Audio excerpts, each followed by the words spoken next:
What is up, Panther fans? I tell you what's not up is a Carolina Panthers win at home on Monday Night Football. Instead, they fall 20-17, and really, I don't even know if that score is really reflective of how close the game was. The Panthers defense played very hard tonight. Panthers offense continues to struggle to find any rhythm, and already people calling for Frank Reich to turn over the play calls tonight. Bryce Young was not good. And really, nobody on this Panthers offense was all that good either. A lot of blame to go around to everybody, but not, and I hear myself in the background somewhere, a lot of blame to go around, but we'll figure it out. We'll figure out if the sky's falling, if the Carolina Panthers look like they'll be falling, not only to 0-2, while the rest of the division, the Atlanta Falcons pulls to 2-0 this week. The Tampa Bay Buccaneers moved to 2-0 this week, and now the Saints are 1-0, and the Panthers' next 4-game stretch is ugly, very difficult. It is not impossible to see a world where the Panthers start this season 0-6, and that is not ideal for a team I was hoping to get to 500. My name is Tony Dunn. It's the C3 Panthers post-game show. It's the longest-running Panthers podcast. We're here on Tuesday nights at 9 p.m. We've got a lot of content all throughout the week, but tonight, it's your opportunity to vent. It's your opportunity to sit on the couch and get a little therapy. It's your opportunity to control the conversation. We're the people's voice. And man, we need to start taking copays. CK, the voice that makes them moist. Welcome back. Man, I'm listen, I just hate that the unveiling of our new intro has to be marred in this mediocrity. You know, it's just, it's tough, man. It's one of those things that you want to be understanding. Like, it's first 2 games. It's Bryce Young looks, like he's a rookie and all that stuff. But one of the things, to Greg's point, is this isn't what we were sold, right? Like, this guy's supposed to be the guy who is making things like this look like, he's supposed to be the most ready to avoid these things. And here he is. He's out here and he's not elevating the team. I'm not here to say that it's all Bryce Young, right?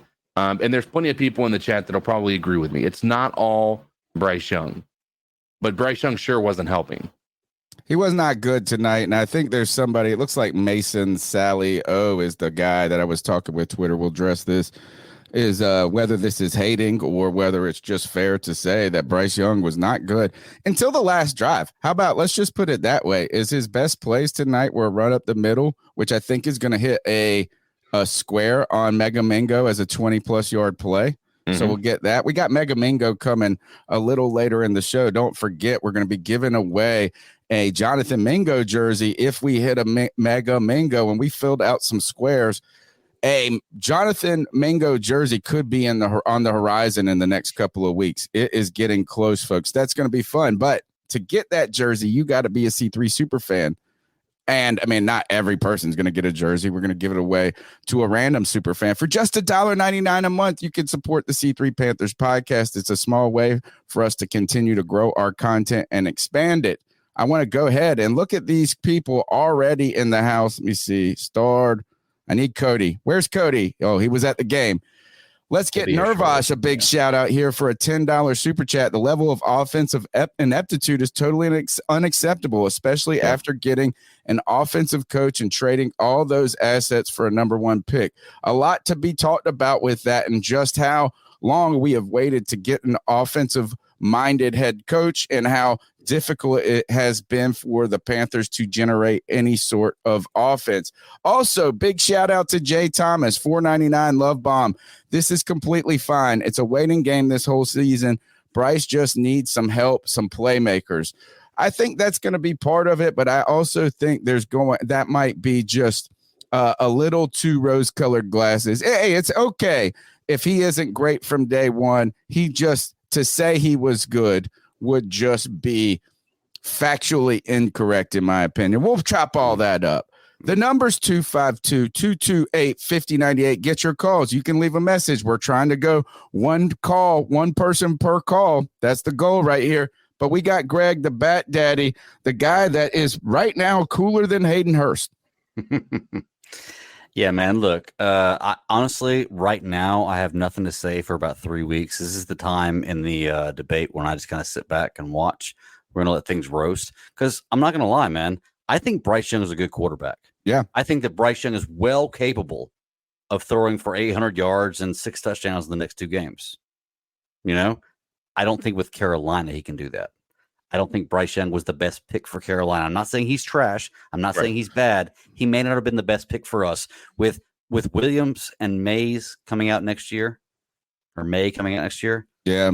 And Marvin Harrison Jr., like, I'm trying to think about what this offense would look like with Matt Corral, DJ Moore, and Marvin Harrison Jr. It would look terrible. We would be getting the number 1 pick without having to trade for it. I don't know. I'm just trying to think about that. And that's all speculation. And we're only 2 games in. I'm kind of going to sit back for a little while and see how things go. Everybody knows my hill, knows where I stand. So we're going to see what happens. The number is 252-228-5098. I want to go ahead and remind you guys that the C3 Panthers postgame is brought to you by Caldera Labs. Caldera Labs is one of the leaders, if not the leader, in men's facial skincare products. With a twice-a-day regimen, you can prevent aging. You can look good like the Panthers defense. But if you don't use Caldera Labs, you can look old like some of maybe Thielen. Hey, I don't want to pick on the guy who produced the most. That's messed up. Maybe old, a little long in the tooth like Frank Reich. Maybe Frank Reich after tonight is going to have some deep wrinkles on his forehead, some frowny face developing here, some crow's feet at this point. He can help slow the aging process. Look good, feel good, play great. CalderaLabs.com/C3. You go to CalderaLab.com/C3. You get 20% off your first order. I've been using these products. I cannot rave about them enough. They truly work. Wow. They might not be discount products. You're going to want that 20%. So make sure you use that /C3, CalderaLab.com/C3 for that 20%. These products go a long way. I'm talking take that order, that package. It's going to last you a couple of months, if not more. CalderaLab.com, twice-a-day regimen. Men, take care of yourself. Look good, feel good. Don't let your lady outdo you alone. You got to keep up. You got to keep up. And as us middle-agers, we got to keep up because some of us, in fact, all 3 of these dudes on this podcast married beautiful women. We married up. We can't slow down. We got to keep up with them. CalderaLab.com/C3. All right, let's jump into the post-game show. Cody hopefully will be joining us because I need him to rock these comments here. I tell you that he's so good and important to this show, not only his takes, but behind the scenes. The Carolina Panthers fall 20-17. Let's take a peek. And why are the stats no longer on the board here? Why are they on NFL.com? I guess I got to download the game book right now. All right, so let's talk about the first half. Is Carolina Panthers, actually, I gave a halftime recap of the game, and I thought the Panthers defense has played much better than I expected them to be this season. The pass rush was there when you needed it. Jeremy Chin had a great game today. Von Bell had a great game today. Xavier Woods had a great game today. So the back end of that secondary really stepped up for a long time and bailed this offense out that could just not manufacture any points. They created turnovers. They gave short fields. They even stopped the Saints and held them to 3 several times when it looked like they were easily going to be or set up on the precipice of scoring touchdowns.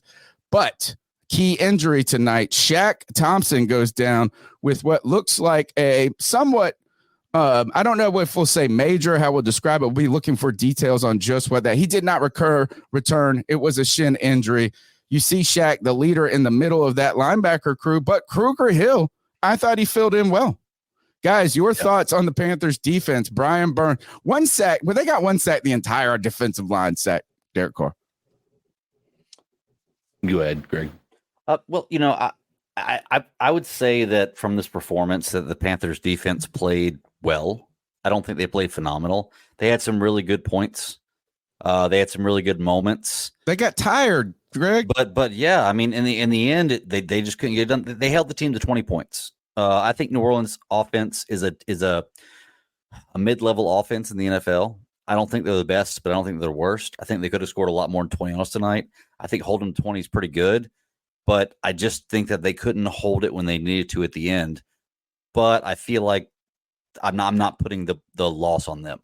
Yeah. So. Oh, no. They kept us in this game. I thought they played great. Sure, they let at the end, they finally to succumb to some big plays. But at some time, you can only get out there on the field, stay out there, and bend, not break, but for so long. It's just impossible for you to continue to bail this offense out. All we ever, over and over, this game right here, CK, the offense was put in a position to negate all of the problems that they had throughout the game. All of a sudden, you're down 3, you can tie it up instead, or you tie it up at 6. You could have taken the lead there going into the half. I thought that was a big problem for this team. A missed, in the words of Ron Rivera, a missed opportunity as you get the ball going into the half. I believe it was a short field. I have to go back. Yeah, it was an interception by Von Bell that brought it back to the 37-yard line. And that was a strip sack that ended up giving the Saints the ball back. They didn't do anything with it, but that's certainly points left on the board. There was another short field that we had where we weren't able to convert. I mean, Eddie Pinheiro is the MVP of this entire team right now. Yeah, kicking the deep ball. Like we have there's some benefit to the, when we look at this defense, they held this team that's so highly people want to talk about how powerful of an offense they are. They held them to 6 points in the first half, right? Giving, that they weren't getting, they were getting a lot of benefit. Like this defense was on the field a lot, right? And they still held them to 6 points in the first half. That second half, there was just a lot of plays. Like Olave made an incredible catch. And then the Shaheed, dude. I just wish it was. And that was the same play they ran last week. They showed that on the pregame. Right. That same play with the Sheik, the same exact play. Right. Oh, and I was so upset. But so I'm not upset with this defense. And honestly, they fall. It's similar to what happened last week, right? There's only so much you can do when you see the difference in offensive plays that we ran versus the offensive plays that they ran. There's just you can't. The floodgates are bound to open, and that's just the reality of the situation. Bryce Young wasn't. Here's the thing: is and Greg talks about this. Bryce Young was brought in here to elevate talent that maybe wasn't necessarily considered elite, and he hasn't done that. Now he is a rookie, right? And not yet, exactly. And he has the there's the potential that he can do that. The thing I'm concerned about is he looked broken tonight.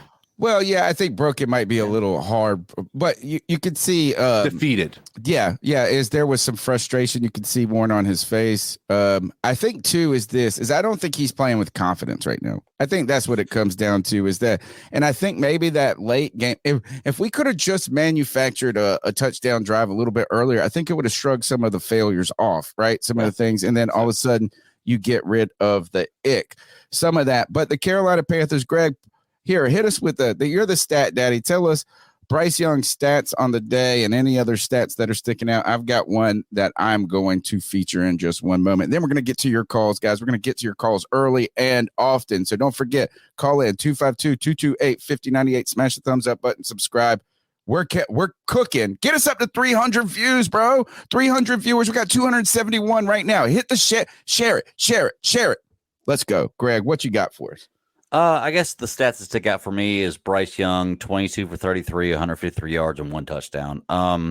Not terrible stats. I'm like it doesn't really look that bad, to be truly honest with you. That's 66%. 150 Was yards. not and a like touchdown, that before the last drive, though, Greg. Exactly. That last drive, Pat changed those statistically, really changes this scenario. And people could say, oh, well, those stats count, but they're kind of garbage throwaway stats at the end. A lot of them, yeah. And I will say that Miles Sanders didn't contribute much. 14 rushes, 43 yards, 3.1 average. Yeah, I mean, look, last game Bryce had the luxury of 150 plus yards from the running backs, which I feel like is a good thing to give to a rookie quarterback. But it was his first game. I feel like maybe if this game he had that same, it just wasn't working. It may have helped him out a little bit. Missing Brady Christensen, Cade Mays starting on the right side at right guard. They went about halfway through the game or 3/4 through the game. They switched him out and put in somebody that I didn't even remember his name. I hadn't even heard it before. I thought we would have seen not McCray. I thought you would have seen Nash Jensen was not active tonight, so you couldn't have seen him.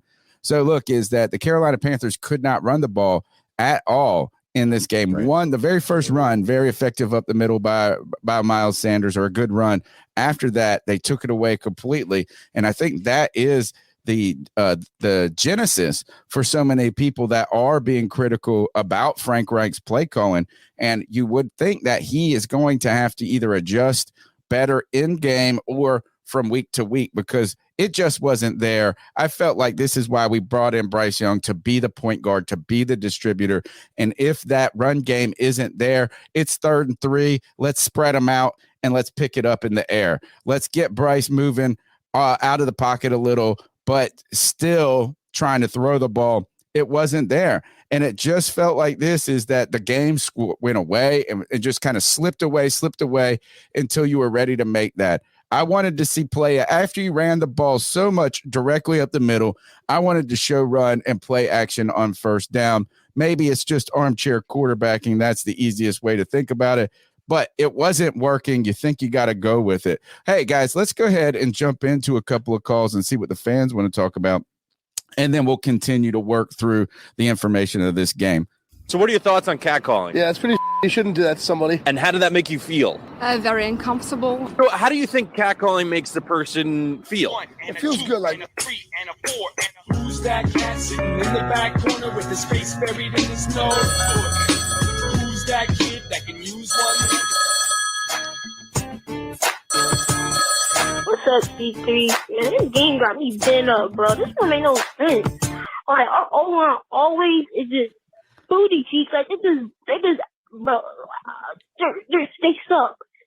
I don't understand this. It's the same thing every year. Defense good, we get in sacks. O-line, just when it comes to blocking, not letting people touch Bryce Young and have him under pressure, it just never fails. It never fails at all. It just never fails. I'm like, oh my God. This don't make no sense. I just never heard it. This don't make no sense to me. I mean, Bryce Young, he running everywhere trying to farm people to get open. I mean, I don't think he was keeping his eyes downfield well enough, Noah, though. Like, I don't know. Oh, no, this is just, oh my God. Look, Noah is level-headed too. Noah's level-headed. He doesn't he doesn't freak out. Last week he was like, "Hey, there's a lot to be. Don't worry, guys. This sounds like he's freaking out, disheveled. He sounds disheveled." Yeah. But he brings up a good point, and we talked about the run game. This isn't a Miles Sanders issue.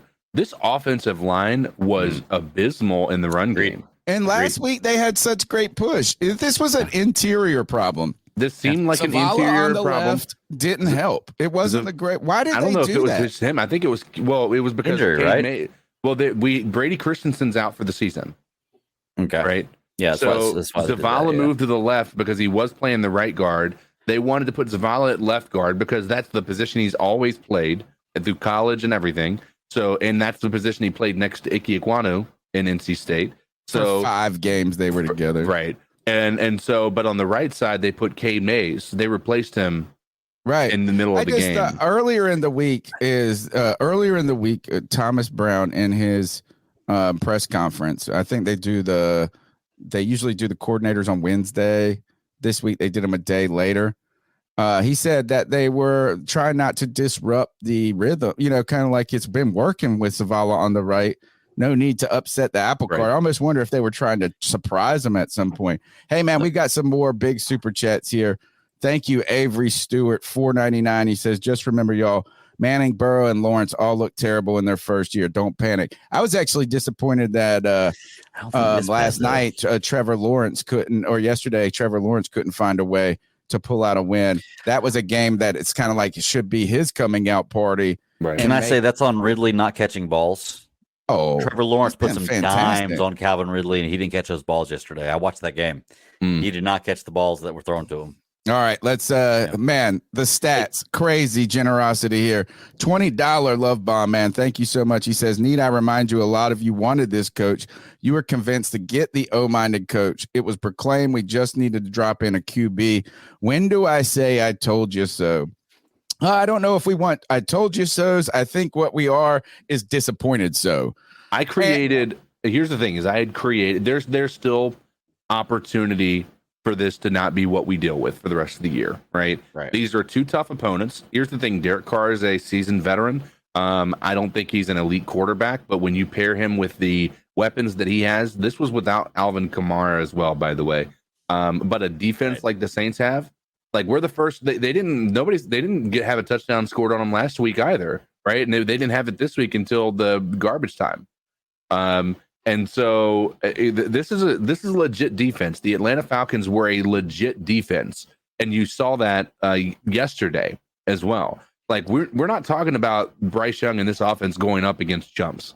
Right? I hate to tell you though, it's not going to get easier. Hey, shout out to Mama Dunn. She says drink water, man. If the Panthers would win, I would. This is my only beer I've had today, Mom. So don't worry. If the Panthers would win, it would make it easier to drink water than drink alcohol at this point because this has been difficult. Go ahead, Greg. Well, I was going to say the problem is, CK, is you're right. Like New Orleans and Atlanta may have legit defenses, but we're arguing that we have legit defenses too. And the problem is we're not producing on offense. So we can mask it any way we want to, but the bottom line is... I'm not masking it. I didn't say I'm masking it. You're right. I'm not saying you are. You are.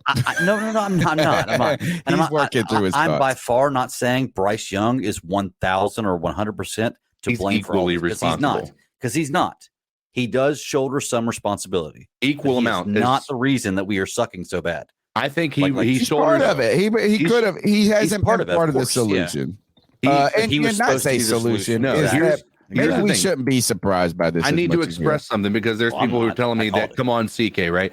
I did not say that this team is good because we face two good defenses, right? You're right. I'm saying we have a rookie quarterback facing two elite defenses that are in a position that made this offense look absolutely mediocre. I also will agree. I don't think that Bryce Young we should remove any blame from Bryce Young. I'm not saying that he deserves the entire weight of it. I think there's an equal thing to pass along. I think that coaching, I think play calling, I think offensive line play, I think our wide receivers have been less than exceptional. And Bryce Young himself didn't play well, right?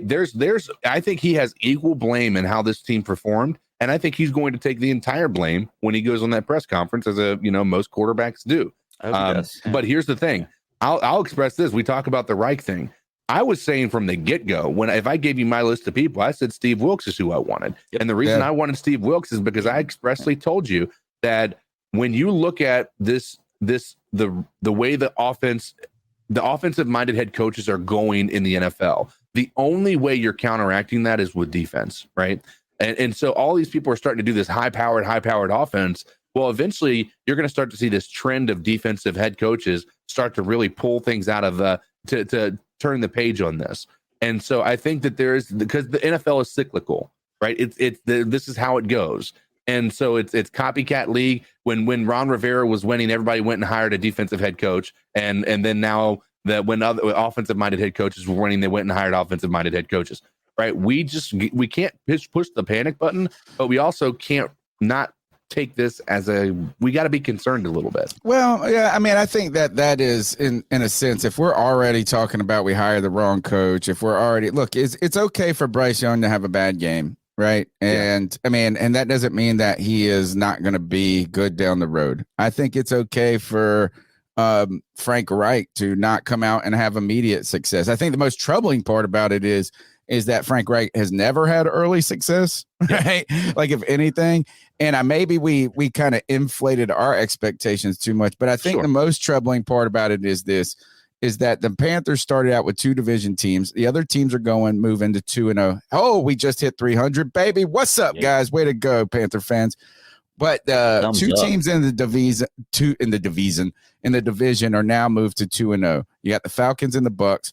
We don't think the Bucks are legit, right? So it's not like, oh man, the division's getting run away with, but you are at the bottom of the division, and here are your next opponents on the road in Seattle, on at home against the Vikings, who, by the way, the Vikings, they don't have a good defense, but boy, they put up points, man. They have gone toe to toe with the Eagles.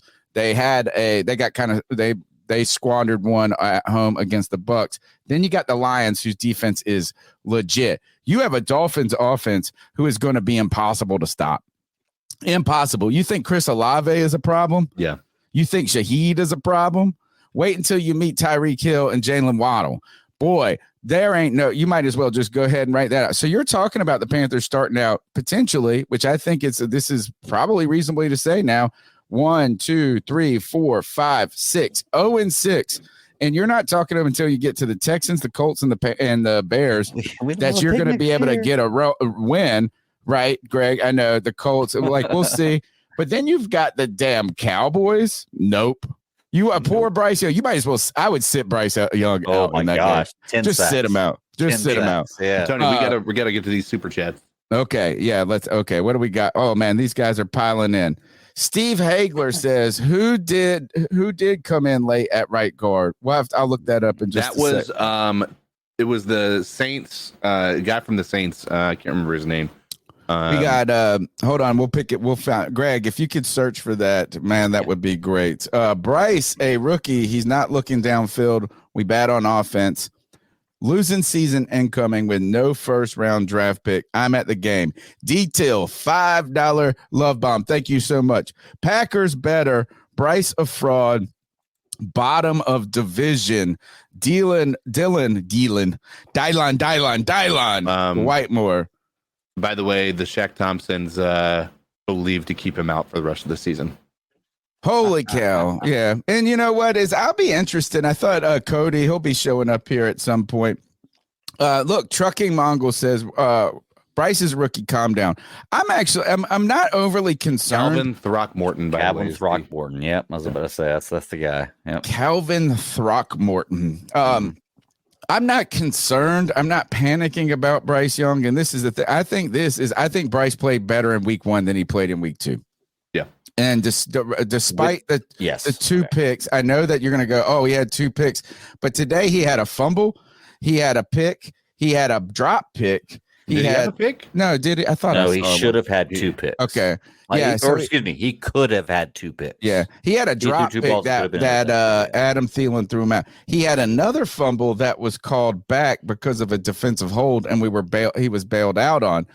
I think, hey, okay, he's under pressure, which people were saying, oh, he's under pressure. Look, the Panthers' offensive line was not great. It wasn't great. But there was some times he had time. Yeah. And there were a lot of times he had time. I think there was a 3rd and 3 play. He ended up scrambling and taking the wrong read and missing. I think Adam Thielen was open from the beginning. The overthrow to Mingo again, another overthrow. But here's the thing that I would say too, is when you look at his performance, one of the things that we also were excited about from him is his accuracy and the short to intermediate. He wasn't accurate today in short to intermediate.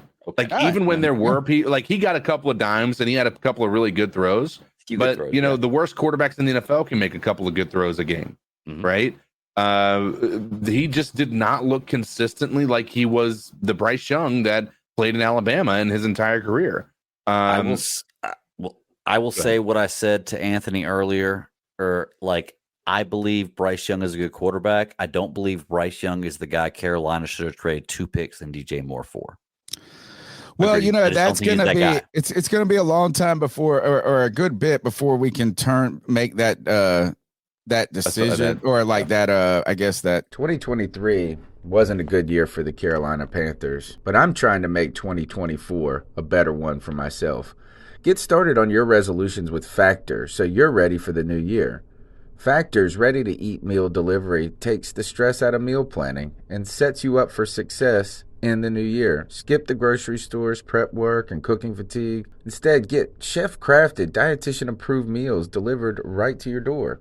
With over 35 meals to choose from per week, including keto options, calorie smart, vegan plus veggie, and more, plus over 55 weekly add-ons, you'll have a ton of nutritious and flavorful options to kickstart your resolutions. Skip that overpriced takeout trap. Factor is cheaper and way more delicious than takeout. Get chef-crafted, restaurant-quality meals delivered right to your door, and they're ready to heat and eat in just 2 minutes, which means more time for you. Head to factormeals.com/C350 and use the promo code C350 to get 50% off. That's code C350 at factormeals.com/C350 to get 50% off. Doctors take Field of Greens for their own health. Here's Dr. Ryan Green to explain. We're like you, too much fast food and not enough exercise. That's why I take Field of Greens. The fruits and vegetables in Field of Greens support my heart, lungs, kidneys, and metabolism for weight loss. And Field of Greens promises your doctor will notice your improved health or your money back. Get 15% off with promo code HEALTH at fieldofgreens.com. That's promo code HEALTH at fieldofgreens.com. Product is not intended to diagnose, treat, cure, or prevent any disease. I guess come to a resolution or whatever the word I'm looking for is. But I think that's going to be something people are going to be continuing. That discussion is going to get louder and louder, Greg, particularly if the Panthers are on this trajectory of having a bad season with no first round pick next year. And you're starting to go, hey, and we were talking about this a little bit before coming on the show is now, and you know what? I think somebody asked Brian Burns about this in the press conference, and it was like, you think about a midseason trade, and you're sitting here going, oh, is maybe if you're going to be terrible this year, maybe you want a first round pick next year, trading Bryce Burns. But if you, like CK said, tell him what's the challenge though, even if you were to say, man, we're going to deal Brian Burns and try to make up some of those picks that we lost for acquiring Bryce Young, what is the problem? CK, you were the one that said it, so I'm giving you. I mean, the problem is that you're gonna have to find a contender that's willing to trade for him. And what's the problem with that? You're gonna get a contender who's gonna give you a first round draft pick that's gonna be a 25 or 30 in the league. And then you lose your best or second, or arguably your best player. I think people will say he's our best player. I think Derek Brown is making a case for being the Panthers' best player right now on defense. Oh, no, Frankie Louvu, dude. He had a great game. Louvu was all over the place. But I think, too, Louvu capitalizes based on some of the things that, like Louvu's sack was because of Brian Burns, who was in a headlock in that. Well, he had 2 sacks. Yeah, okay. D Till, thank you again. He says Bryce a rookie. He's not looking downfield. Did I already read this one? Oh, I did. Well, thank you again. Your generosity requires a second read. Bryce a rookie. He's not looking downfield. We're bad on offense. Long season incoming with no first round draft pick. Let's go back. Noah had to say something else. This is Noah again. And how do y'all let a quarterback number 7 run on y'all for freaking, how do y'all let a quarterback run on y'all that much? This don't make no sense to me. Y'all know they about to run. Oh my, this thing just scored. He's on the my God. How do y'all let a quarterback run on y'all like this? And y'all know they about to run the ball. If I can tell they about to run the ball, I know surely God can they about to run the ball. Like, where's the man coverage at? This don't make no sense. We're quite number 23. What you doing? Like, oh my God. I can't be a Carolina Panthers fan no more. I can't. This makes no sense. You see Taysom Hill come in there. You know what they're gurgle. You know what they're doing. Let's go to Jeff in Charlotte. Yo, C3, what's up? It's Jeff from Charlotte. I just wanted to shout out the professor. He was my professor back in 2013. Oh, As a nice. freshman at ECU when you guys were doing the Panther halftime hangout to start off with. So I thought that was really cool. Been following it ever since. So shouts out to you guys. Thank goodness for our kicker. Offense really isn't looking great. I'm not ready to give up on Bryce yet, but something's got to change for offense. We're missing something, and I'd like to find out what it is. Thanks, guys. Keep pounding. That's awesome. My man that's 10 years ago that he was a student of mine when I was teaching at ECU.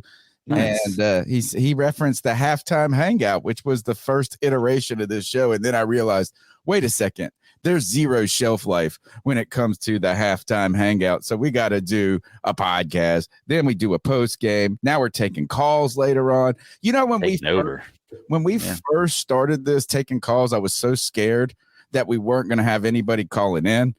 And like I was planting my friends and like, please call in, like staging calls. Now we could be here till 2:00 in the morning with all of these people. We got 335 viewers. Let's get to 400, baby. Let's go to the next call. And then we're bringing in Anthony Piccarello to defend his boy, and not defend. We don't have to defend, but boy, not a good game for Bryce Young today. Let's go to, oh, and by the way, I hope the guy's still in the chat. Boy, he was moving the goalposts. I'm going to show he kept saying, I said this. Somebody put up a tweet that said, here is it bad because the receivers can't get separation? Is it bad because the offensive line isn't protecting? And they were like, let us know. I'm not watching the game right now. And I said, Bryce Young hasn't been good either. Those were the exact words. And then he put, he's not been bad. And I was like, yeah, arguably he has been bad to this point. And then he said, well, he's not been catastrophically bad. And I said, well, now you're moving the goalpost. You know, I'm not shitting on the guy, but to say this is to excuse. It's okay to say he didn't have a great game today. So we'll have Anthony, who is one of his super fans. Remember, you could be a C3 super fan for $1.99. We'll have his thoughts on it. Let's take this next call.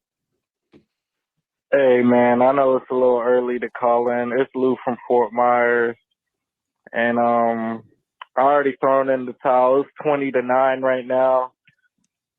Man, this play calling dog water. Doo-doo garbage, whatever you want to call it. I've been learning a lot of doo-doo acronyms or synonyms. Grab it. That's what our play calling was. Some hot shit, some dog water.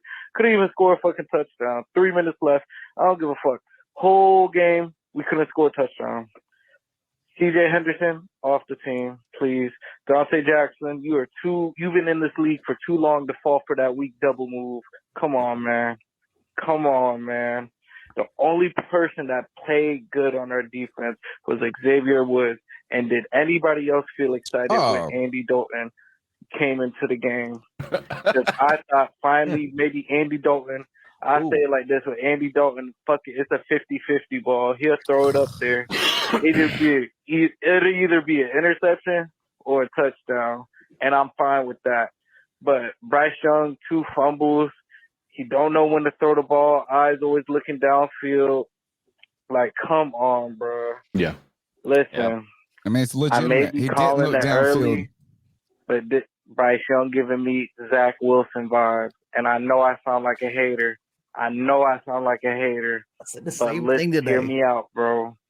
Hear me out. He's not getting the time to develop. They need to put Andy Dalton to play.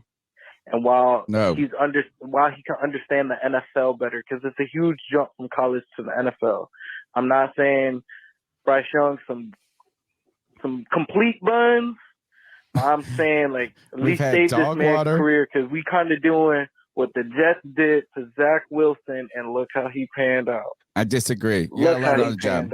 Gotta learn on the job. And I don't want that happening to Bryce Young. Well, man. Oh, one last thing. Steve Wilkes would never. That's all I gotta say. Steve Wilkes would never. Oh gosh. Hear me out, man. No. Yeah. Steve Wilkes would have won them 2 divisional games. True. That Frank Wright had all this off season. Steve Wilkes did it right when Matt Rule got fired. He came in hot seat and did his thing almost took us to the playoffs. Steve Wilkes would never. That's all I got to say. I was upset. Not upset when we hired Wright, but I'm just saying I thought we should have kept the interim coach. I've been saying this. People been, no, Wright good. They say the same thing about Rule. I'm not trusting it, bro. I'm not trusting it. Y'all could call me superstitious all y'all want, but I'm not trusting it. No, sir. But, yeah, that's the last thing I say. Thanks a lot for the call. A lot of people supporting your take here. I disagree with the let's put Andy in. I think that Bryce Young is capable. I think he's shown the mental aptitude to be ready. I don't think him necessarily sitting is going to do that much, other than saying this, is that it would really suck for him to get destroyed and killed and physically destroyed before he had an opportunity to thrive and succeed. So if learning on the job is put a detriment to his health in the long-term investment, then I'll understand that argument. I don't necessarily think Andy Dalton, sure, he might in the short term have helped you win this game. I don't know if he puts you in a better position overall as a team. Anthony Piccarello, hopefully you're there. I am here. Bryce Young, not a great game for Bryce tonight. Absolutely not, man. I was texting Greg during the game. Well, first off, I bet Cody's out having a little fun right now. I was supposed to go over to his house, but he's probably he'll be here. Yeah, he'll be here. Yeah, man, it was not a good game. As one of the biggest Bryce Young defenders, I cannot defend him at this moment. He didn't play good, and that's fine. You know, it's okay to say that. It doesn't mean we don't. And I'm not giving up on him. Like, he's still going to be here for at least probably 2 or 3 seasons, I would think. I mean, listen, I you guys know, based on my calls, what my concerns about this team have been throughout the whole offseason. I said the wide receiver core, I wasn't that high on them. I think the defense has a couple holes.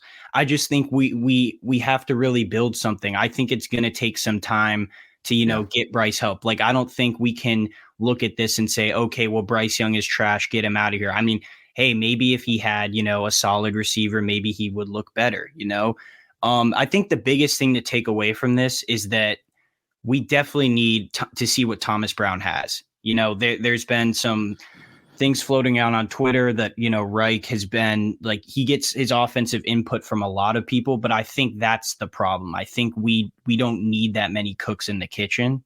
I think that's kind of why you brought Thomas Brown in here, because he came from the McVay offense. And if you guys watched any of their 2 Rams games, there's a guy named Puka Nacua that whoever the fuck this guy is, he's like the next Cooper Kupp, basically. A 4th rounder who has set the record for the most catches by a rookie in 2 games. Absolutely, yeah, and like Tutu Atwell. So I think there's ways. Dimes though, sorry. Yeah, for sure.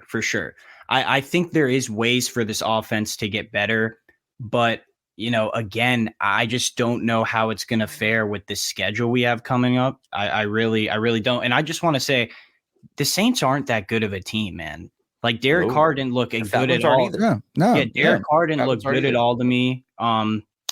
It's frustrating, man. It really is. But let me ask you this: why do you think that? Do you see what I see, and that is that Bryce Young isn't playing with confidence at this moment?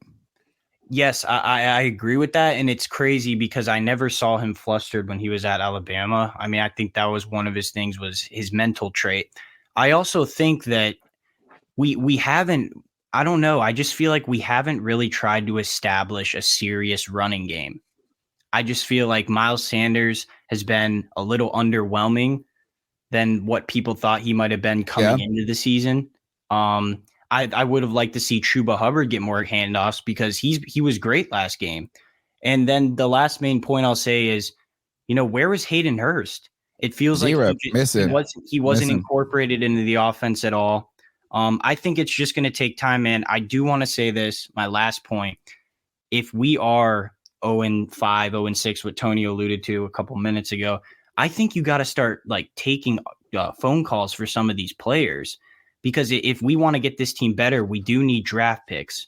That's what it's going to come down to. I really think that. But yeah, Greg knows. Like, I texted him during the game. I'm not, scared of seeing the reality. Bryce didn't play good. I'm not just going to sit here and make excuses for him. but I also think that we do need to help him 100%. Sure. He left a lot of plays on the field, though, today. I think he wasn't looking downfield like we typically see him. Even when these off-structure plays that we've been told what he's been so great at, he almost looked like he didn't know what to do in those moments. Like it was like, do I run? Do I throw? Do I, just lack of decisiveness. And I feel like this is him. I think his confidence was shook tonight. I think that the big stage, the Monday night game, the struggles early on, it hasn't just gone easy. And that's okay, right? I'm not saying that like, hey, this is, again, I think that this guy, first, he's our dude.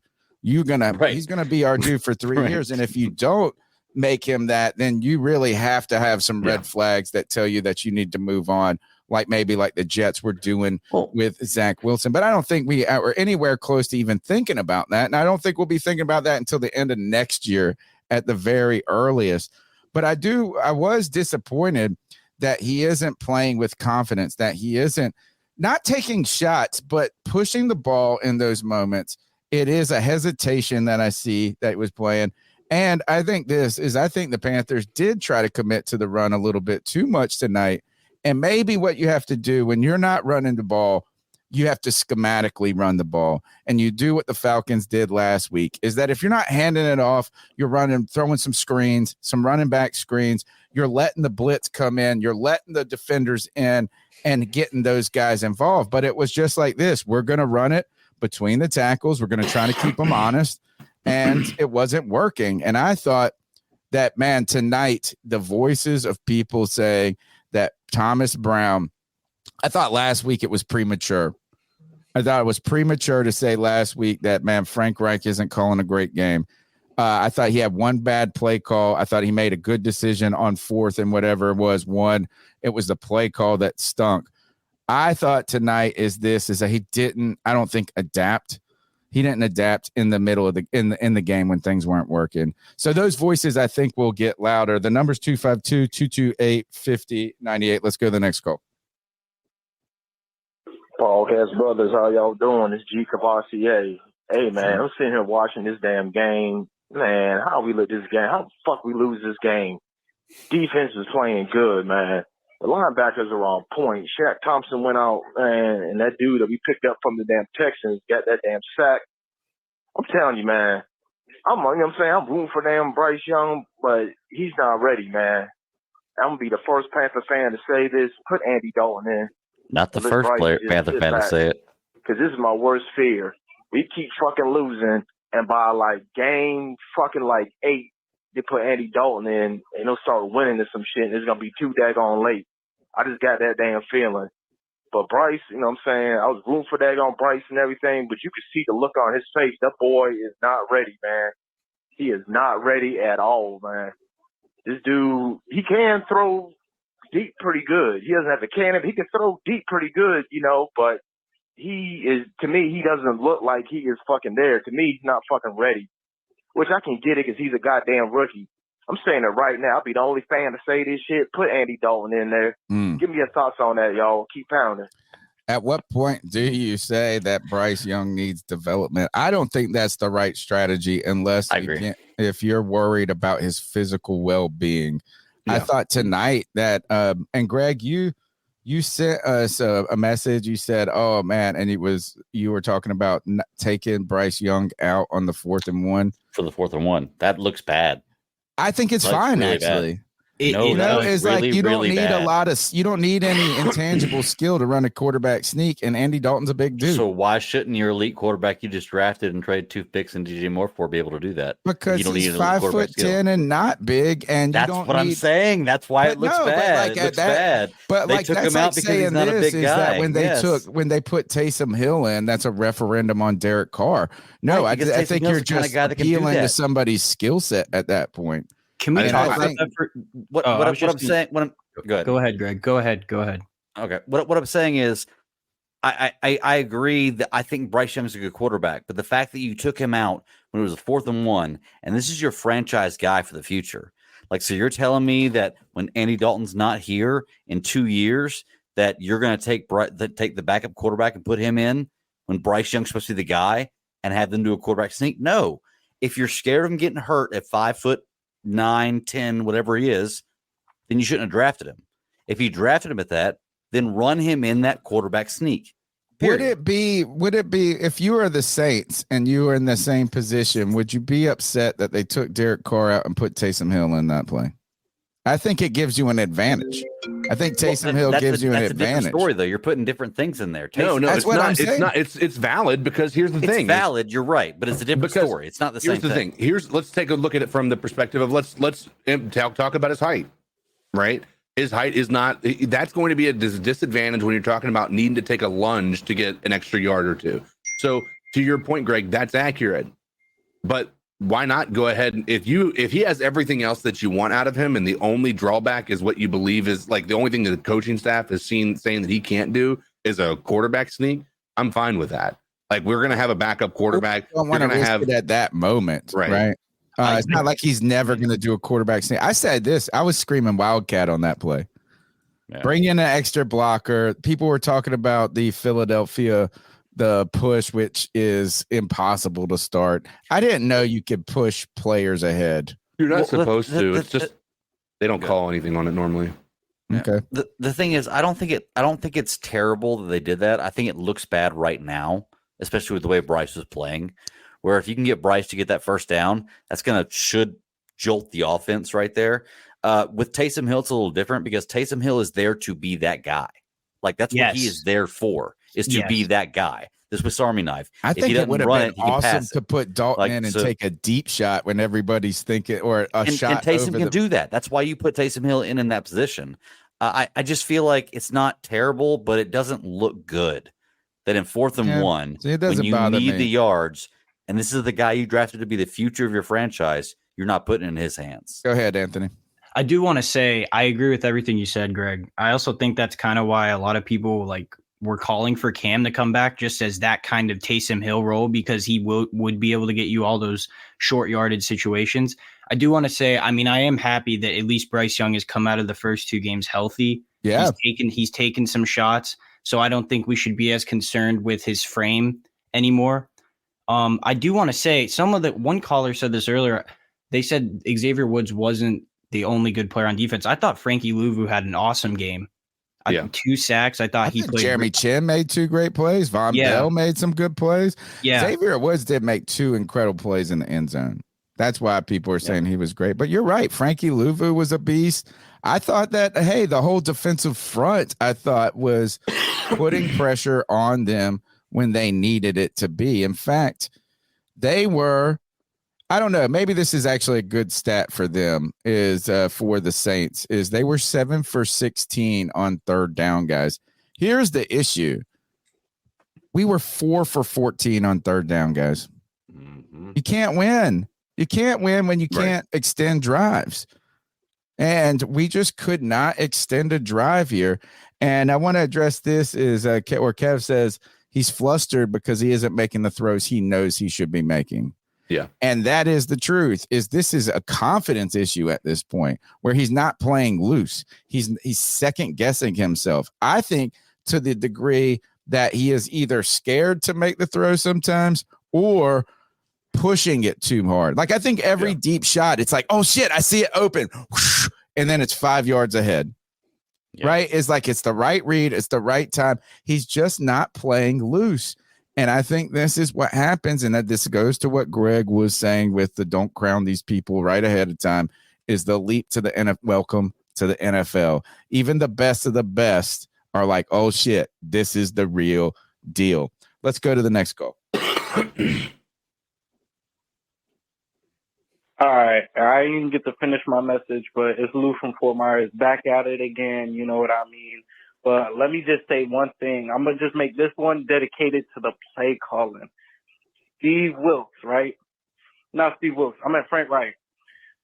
Would y'all rather have us go 3-0 undefeated in preseason and have us lose these first 2 games, or have us lose all preseason and have us win these 2 divisional games? But guess what? We didn't get none of them because you know why? We're keeping it vanilla, this and that. This man play calling has been nothing but screens. Adam Thielen, the slowest receiver we got, has been screens too. That's like giving Ian Thomas a screen, bro. What are we doing? Right? What are we doing? I have yet to see Wildcat, any misdirections, flea flickers, talking about keeping it vanilla, Chenault, DJ Chark finally get in there, throws a deep ball, PI called, whatever. Come on, bro. I'm thinking we're running some double back, some pistol formation. We could have Chuba Hubbard both in the backfield. What is this play calling? Fourth quarter, they come down over like, oh, we got to get in the red zone, this and that. Man, honestly, if we down and it's 4th and 1, I want my head coach to say, fuck it, I got enough trust in my quarterback to go get us one fucking yard. I agree. Put me in, I get you 3 feet. Put me in, I get you a yard. Because golly, bro. God. Come on now. This play calling has been absolutely buns. No deep shots. First, if you want to we could at least establish the run game. We did not establish the run game until third quarter. I don't think we ever established it. One more quick note. I don't like praying on nobody's downfall, but I'm glad that Kamu Grugier-Hill stepped up. I'm glad he stepped up. I said this last week. Shaq Thompson was too slow. He getting too old. It's time to say goodbye. And I'm feeling the same way about C.J. Henderson and Dante Jackson. Time to say adios. See you later. See you in Cancun. Cancun on 3. But back on the play calling. Yeah, man, it was just dog water, man. Listen, my high school had better plays than this. It was dog water, man. Y'all have a good night. I called in early because I know I got to go to sleep, wake up early for work. But I'll listen to y'all podcast at work. Y'all stay blessed. Have a good night. Go ahead, Ant. Man, keep having you wanted to talk about the Shaq Thompson Kruger. Yes. Hill. Okay. So I did notice that when Shaq was out of the game, the defense was playing faster. The defense was able to get to the line of scrimmage quicker. They were getting in the backfield a lot. I think Shaq's a good player for his leadership and the things he's brought to his team over the years. He's had a good 3 years in a row too. Yes. And think about it. He's going to be like 29, 30 soon. Like that Grugier-Hill guy, I mean, he stepped up and played a great role. So I think maybe we have more depth at the linebacker position than we thought. Yeah, Deion Jones waiting there in the wings potentially to pull. I like the Kruger-Hill had a great camp, right? He had a great camp, and it was just nice to see this. Is like you were worried is that what happens without Shaq, and Cody had a great tweet from the game, and hopefully he'll be joining us at some point. He said, now we get to really see how important Shaq is to the defense.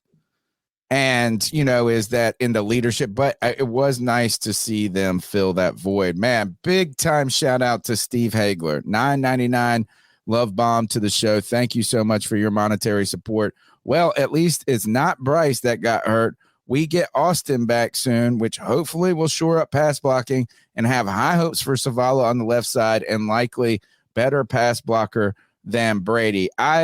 You know what is I don't think we want Corbett back. We want Corbett. We're going to need him. Savala didn't have a fantastic game today. He had a false start. He had but I see where you're going with this, but no need to dump on Brady Christensen, who actually was pretty dang good for this squad for a while. And a lot of people, so maybe he will be better. Maybe he will, but it is nice. We're going to be happy when Corbett comes back. Thank you to the Stats, who says, listen to the Reich interview. It's bad. He's a stubborn old man, and he will be the demise for as long as he holds that mentality of play calling. We might have to pull that up in a second. Guys, thank you so much for your support. There are 327 people watching. Smash the thumbs up button. Subscribe. Guys, do not forget, we're about to play Mega Mingo. Guys, we're about to play Mega Mingo. We might not be giving away a jersey tonight, but we are itching. We are getting really close. The jersey is going to happen. Could happen next week, folks. I thought it might, in one world, even happen tonight.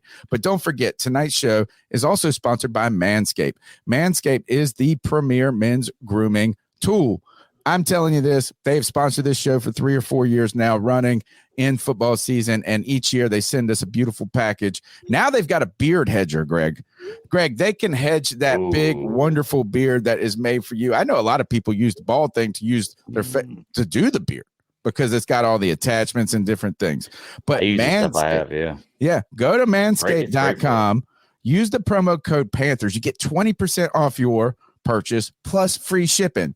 Manscaped.com, promo code Panthers. You got to do that. Help us support. Look, they're coming back because you help us. You support our sponsors. That helps our show. The Manscaped products, whether it be the Beard Hedger, whether it's the Lawnmower 4.0, but I think there are other great products to talk about when it comes to Manscaped, whether it be that wonderful toiletry bag that we all love so much, a beautiful leather bag that comes where you get all of these products in them.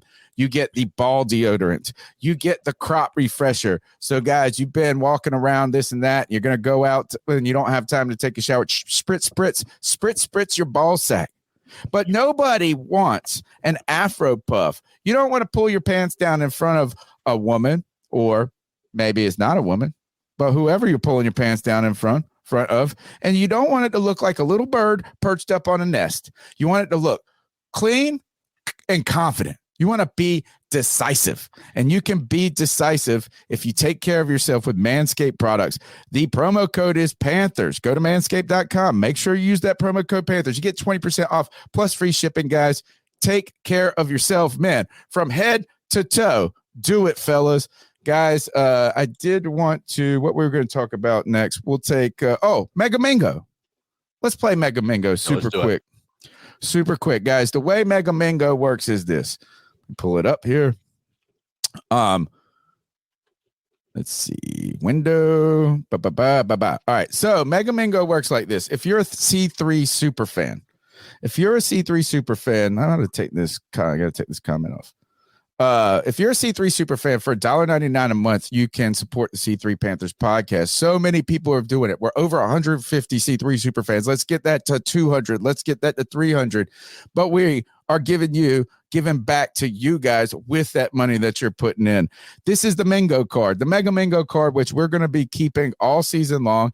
And when it hits a bingo, or a Mingo, we call 5 in a row, either straight across, vertical, horizontal, or diagonally, you even get a free square here. We're going to give one of the C3 super fans a Jonathan Mingo jersey. On top of that, we're going to clear the card. I'll probably make a new card and we'll start it over again. The card carries over. So all these X's that you are seeing right now are from last week. Let's figure out what we got this week. Hey, I tell you, this is, we got a 20+ yard play. You got a touchdown. We got that because, hold on, I got to make sure I get Bryce Young's scramble was over 20 yards, I'm pretty sure. Greg, check that stat. It was 25. It was 25. All right. Yeah. So we do not get a win versus the Saints. We do not get a multi-passing touchdown, right? Only one game. No, yeah, he's only one. Guess what we got here, though? We got that. Yep. We got a successful challenge right here. Look at this. Here's your Mega Mingo coming right here. Straight down here. I don't know. It's going to be happening soon, folks. Did we have a rushing touchdown tonight? No. Did we have a special teams touchdown? No. You're not going to get this square, folks. We got a defensive interception, though. Yes, we did. We got two of them. We got a Thielen touchdown. We got a Thielen touchdown and a 2-point conversion for him. No road win. No win versus Falcons. Defensive score. No. Sanders touchdown. No. Mingo touchdown. No. 50-yard field goal. Eddie hit 2, I think. Yes. Here we go. Yep. Look at this. Look at this, guys. You better get in $1. You can't win the Mega Mingo unless you are a C3 super fan. We did not have a fumble recovery, though. We didn't have a 100-yard receiver. We didn't have a 100-yard rusher. We didn't have a defensive score. Guys, there's opportunity. I like this straight down here. This is going to win. Yeah. Yeah, we need a road win, a win versus Falcons, a Mingo touchdown, a fumble recovery, or a 100-yard rusher, and we're giving a Mingo jersey away. Can't wait. 2 of those 6. It's gonna be great. Yep. C3 Superfan, $1.99 a month. We are continuing to bring you as much content and give back to you as much as possible. Steve Hagler, let's hit this up. He said another $4.99, overly generous, but thank you so much. I meant to say run blocker for Savala, better run blocker for Savala. And then white chocolate espresso. Kev says Bryce was ass again. Needs to sit a year. Is that going too far? Who does it? Who knows? I'm not sure. Let me see. Let's take a call and then I'll read these private chats. But we're not private chats, but try to keep up. I'm trying to run the show, do the show, be the producer. Let's see. Cody Lashney also texted me. Let's see what he says. Gentlemen, Daniel here. Been a while since I called. I've been on the. Cody is not coming now. He's out getting fucked up. He said, "I'm out getting fucked up." Somebody said it. You know what? Somebody said it that he was at the cabaret. Anthony. Did you that he was at the No, somebody in the chat said he was at the Uptown Cabaret, the strip bar. No, I was supposed to go over to his house to hang out with him, and I just assumed he was getting at a bar or something because he didn't answer any of my texts. But dude, let him have his fun, man. He's just probably he worked so hard. He worked so hard, and hopefully didn't get moon burnt tonight. Let's go. Let's get back to this call. Gentlemen, Daniel here. Been a while since I called. I've been on the Friday free-for-all here and there, but oh my God, gentlemen, we suck. We suck. I cannot believe this. I mean, I understand having, growing pains and all of this, but my God, this is nuts, man. I cannot. I've always been I've always tried being even keeled. But man, this is depressive. I just cannot believe this. This is nuts. I cannot understand this. This play calling is trash. Offensive play calling is trash. Defensive play calling, I'm all for it. But even that, I mean, where's Burns? Where are these people that want to pay Burns $30 million or all this? I'm sorry. I mean, I'm all for him for paying him and all, but what he's worth, and he's not worth $30 million. I'm sorry, he's just not. He's not. And I cannot believe this.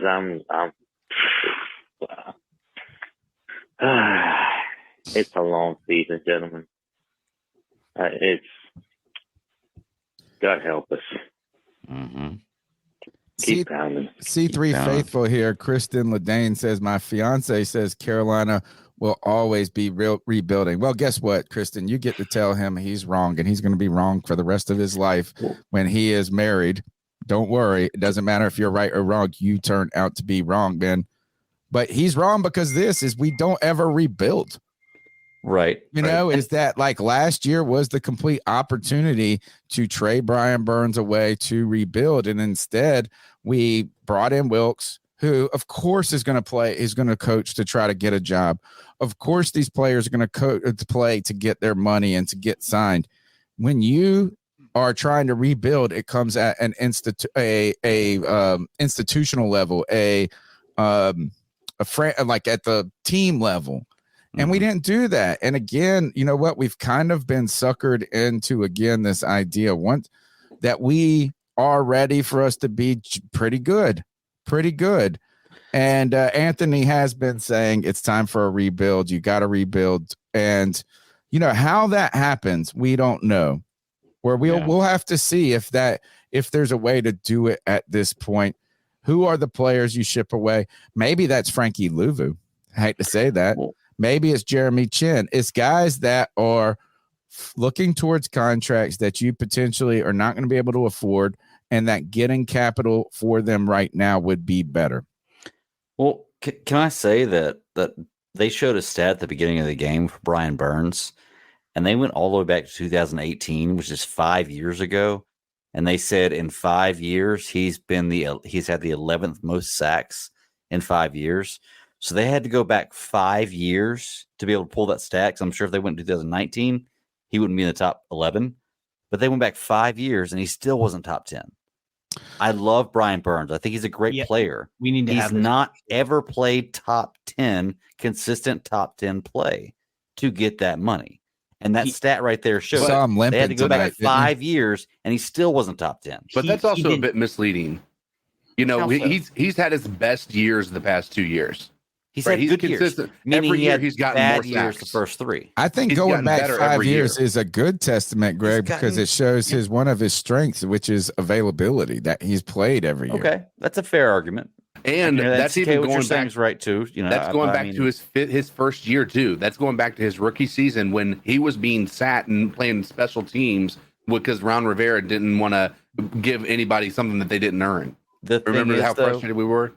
Yeah. Well, the thing is, CK, what I'm saying is, if he's that guy that you're going to pay top 3, you don't go back 5 years. You go back the last 2 years, and you see that he's top 3. But if you go back the last 2 years, he's not going to be a top 3 guy. He may not even be a top 10 guy. Maybe so that's why they went back 5. Maybe the last 2 years would help him. Anthony, So you went in on this. Yeah, no. So I think like I called in a bunch last season, and I would say like, you know, Brian Burns did good this game. He didn't show up this game. And today was one of the games where he didn't show up. Right. He didn't show up. Few good like plays. he's a great player, dude, but I just don't think that he's top 5. Now, listen, they have to make a decision on him soon because someone said it like, what if he just, you know, like decides he doesn't want to play here anymore? Like you either got to pay him, you either have to pay him or you have to trade him at this point. Like he's a great player. He's probably the best player on our team. I just was expecting a little more from him because this is a contract year for him this year. Like I was just expecting a little more this game.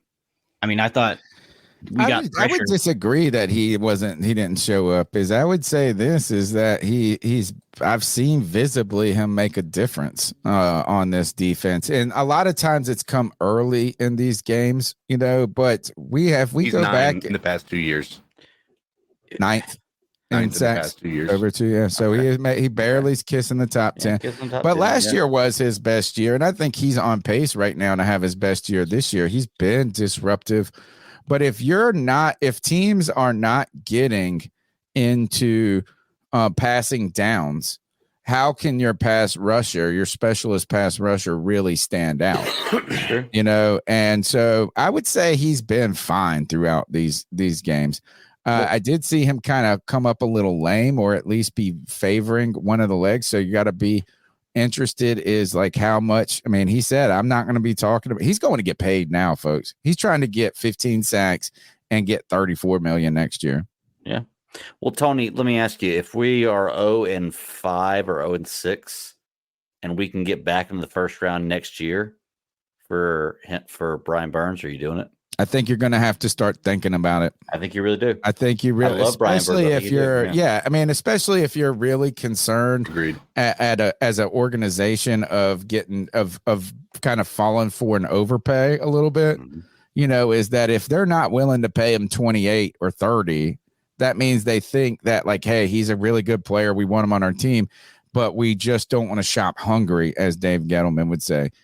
And if you really in the back of your mind have a concern about him being a potential overpay, then I think it would be foolish not to consider the idea. But then CK brings it this is, are you getting a 27th pick? But you know what? A 27th pick, somebody said we're not picking until the 184th pick next year. I don't know if that's true or not, but God knows we are going to be talk about the most boring in Panthers draft party. Do we even have it? Yeah. I think we. Wait, real quick before we go to the next call, I want to share what Anthony gave me right here. It's a tweet from Frank Reich. Let me share this. I'm not as good as Cody. Is this a press conference? It's from it. It's from the press conference. Let's hear a little clip, hopefully. Well, it's not even a clip. It's just a tweet. So Panthers head coach Frank Reich says he's seen this before and that the Panthers are not that far away. Okay. So based on that, do y'all think this is coach talk, or do you really think we're not that far away? I think it's coach talk. I just I don't be 0-6, bro. Yes, yeah. Like you can't tell me like with a straight face this roster is only a couple pieces away. Like I mean I've been saying it like all offseason. I think we have great players. I just think it's going to take some time, and I think that's one thing about our fan base is we don't want to take time. We've taken a lot of time already. We've been waiting a long time. Yeah, exactly. Yeah. And I think that kind of goes back to this whole Bryce thing. Like, listen, I was high on Bryce as a prospect. I'm still happy we drafted him. I also think that people got overhyped by him because it's not Sam Darnold and he's a first overall pick. And there's real optimism to be excited. I think if this coaching staff can get it together, I mean, I think we can win some games, but at the same time, I think that's a coach talk tweet. Yeah, I mean, and you know what? He is right on one hand is we're not that far away from winning a game, right? I mean, you're a couple of plays last week. Last week, I think, was a far more winnable game this year. I don't think you were close tonight until you could manufacture some sort of offense. Right. I think the end score is misleading about how in this game the Panthers were. Now, at any moment, they could have gotten back in the game, right?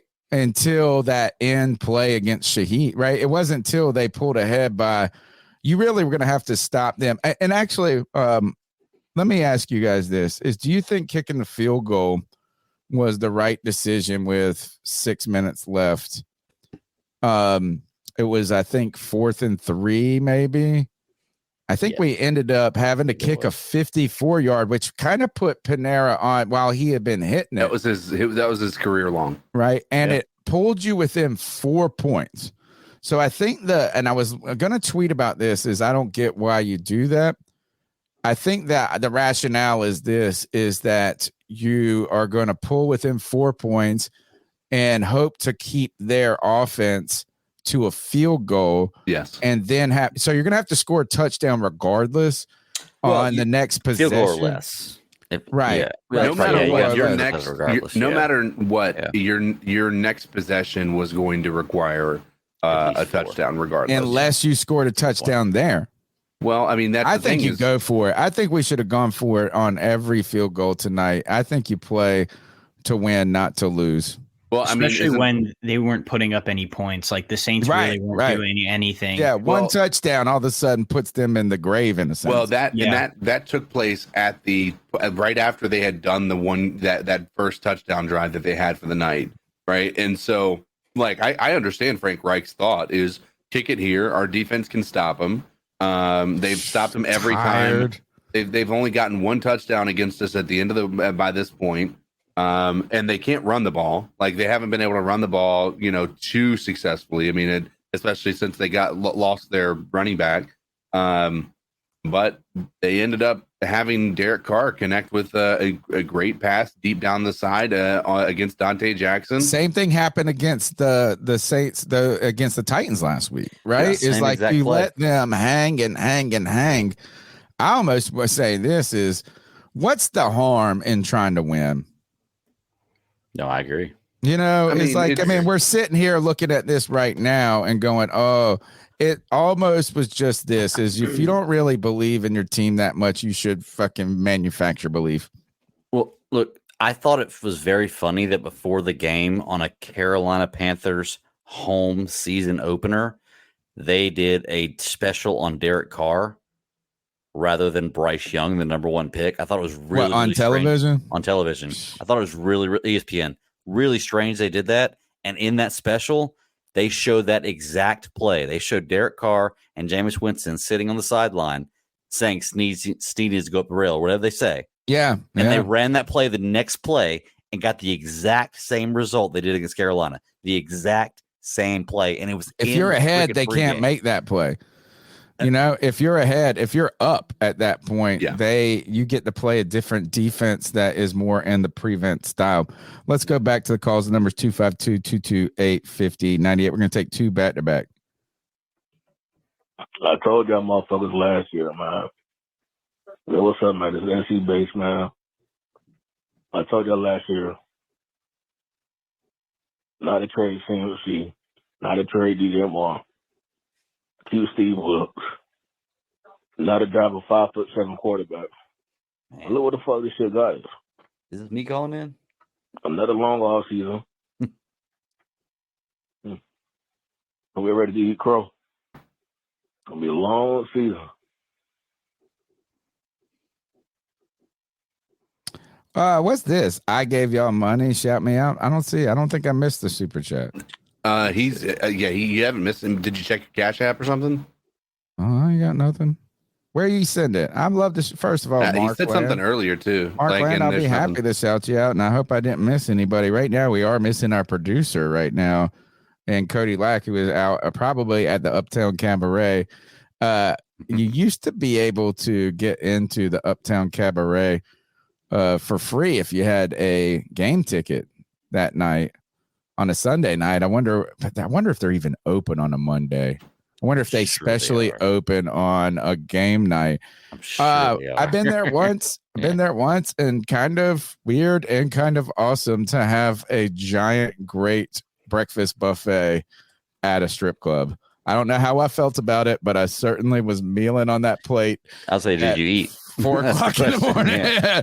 Let's go to the next call. And you guys cover me real quick on this call. All right. It's a long one. What's up, P3? It's JJ. Oh, there's your calling boy. in from Louisville. I'll see Figured I'd JJ. start saying that while I call in. But let's just jump right into it. We all just got done watching that disaster class. You were right, Greg. Hold on, Greg. Hold on. Wait, let me Before write the you time even down real quick. get going. Hold on. Just hear me out real quick, all right? Check me out, all right? Just let me get this off my chest, and then you can go. You can have the keys from there, all right? All right, check me out. Listen, I may have been a big Bryce fan here recently. I, for the most part, enjoyed giving you shit about it just because it was funny seeing you, Anthony, and Gregory always doing it. So I'd call him perfect, call him the GOAT, and then give you a lot of shit about being negative about Bryce, mainly because I wanted to be positive about my quarterback. But even during the draft process, before we drafted a quarterback, I was on the bandwagon of any of the quarterbacks, all 3 of them. But me and Cody were some of the bigger CJ Stroud fans and defenders, but I'm not going to say that like I should be escaped of all attitude, all, oh, JJ, you were fucking wrong, because I'm sure I deserve a few of those back. But, yeah, he looked terrible. He looks like he lacks the arm talent. He lacks the natural speed. He looks like he can't see over the line. He looks like he lacks the actual confidence and leadership. It looks like this whole thing is a disaster. Like this whole franchise, we keep making moves to somewhat move up, and it is just falling beneath us every single time. Bryce Young looked terrible, bro. Like I just said all the things, and I'm truly worried about him moving forward, and I'm worried about this team for the rest of the season. We looked awful. But, I mean, like, I waved the white flag. I'm on your side, Greg.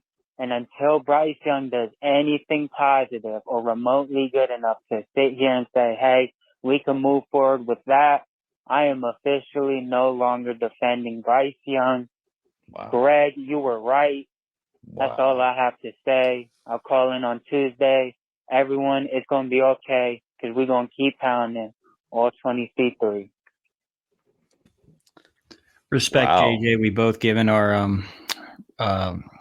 admitted to Greg we were a little too overhyped about this whole situation. So yeah. Well, to be fair, Anthony, you've been very willing to kind of back off of the success that Bryce is going to have this year, just based on the lack of supporting cast in your eyes, right? I think we all had stars in our eyes when we saw DJ Chark come to the team, Adam Thielen, because we see what they've done in the past, and they haven't really lived up to that hype up to this point. DJ Chark did one good thing today, and that's draw a pass interference. Adam Thielen was able to actually make it into the end zone with a really good play to the end zone, but he even felt like he was slow on his routes and breaking out. I think when you look at that and you look at the rookie Mingo, he's been disappointing in a lot of different ways outside of that last drive where he was able to get a deep shot, find a soft zone and get wide open to get him down to within goal line. I mean, other than that, I mean, like you're right. I mean, this wide receiver core has been disappointing. So that also has to be a contingent to this. Bryce Young can't be expected to be the only one. Bryce Young also has to be able to trust his guys at the same time. I know that's a weird thing to have to say back to back, but Bryce Young is not throwing the ball because he doesn't see guys open. You don't throw the ball because you don't see guys open. You throw the ball because you know this guy is going to be able to get open, right? A lot of times that's what you're going to have to deal with when you're dealing with these, guys who aren't considered elite wide receivers in this league right now. You can't just wait for them to get open. You've got to find a way to give them those. He was waiting, Cody. Exactly. He was waiting, but I think it was him. That's his problem, though, Tony. Is that in college? I think it was part him not pulling the trigger tonight. Yeah, yes, in college. Go ahead, CK. I was just saying, I think he overcorrected, and I think he overcorrected from last week. Last week he was read. Nobody's open. Throw the ball away. Right. Tonight it was read. Wait. Get out of the pocket a little bit. Maybe even get out of the pocket before you needed to get out of the pocket, and then throw the ball away or get sacked or try to run for it or what have you. So, like, I think we're seeing like maybe some calibration from Bryce Young. I also like some of the times I see him on the field. It's just so much. I know he's a rookie, and I don't know what I expect from him, but when he's like looking over for like to the sideline for like approval for what he's about to do. Like sometimes it's like I get that feeling. I know he's waiting for a play call or he's just trying to get some advice or what have you. But like I do feel like this coaching staff has handcuffed him in some way, shape, or form to be able to do the things that, because like this is not what we saw from Bryce Young in college. And I know they're two different ways of playing. It's a gap between what college is and NFL. But this isn't even close to what we saw from Bryce Young. Bryce Young was creative. Bryce Young was able to extend plays. He was able to keep his eye down the field, throw receivers open. It just feels as though this coaching staff has done something to handcuff him. And I don't know what it is. I can't pinpoint it, but that's what it feels like to me at this point in time. Mm-hmm. I think that, it goes back to what I say, that I don't think Bryce Young is a bad quarterback. I really don't. I just think he was not the right guy for us to select in this moment based on the way our team was. I think there were other options we could have gone with that might have been better for us in the future. And I don't want to talk too much shit about Bryce Young. Like, this is not a gotcha moment. That's too early. It's too early. It's too early for it to be a gotcha moment for the people that I've been saying this might happen. It's still too early. He could throw for, like I said, for 500 yards in the next 2 games and 6 touchdowns. And then what can we say?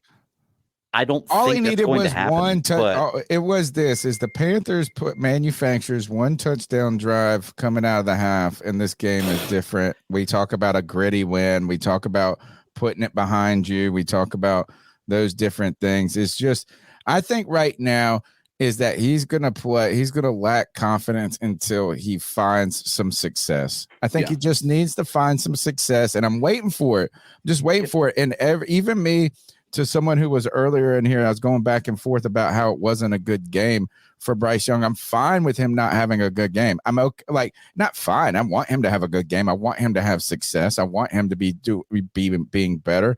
But I think it's okay to say, hey, he's not playing well right now.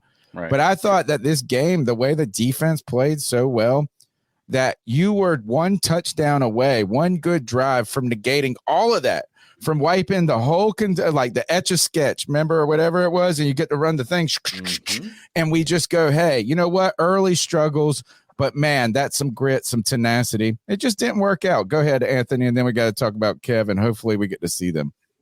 Oh, yeah. Kev, yeah, at least show us a picture. Yeah. I agree with what Greg says when he says, I don't think he was the right quarterback to be selected this situation.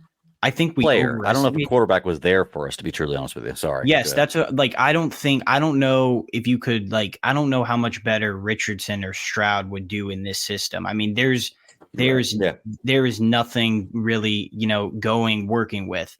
Like, at least you see those coaches kind of scheming things open, playing to their strengths. And that's kind of what the caller, and, we just said Frank Reich's kind of handcuffing him.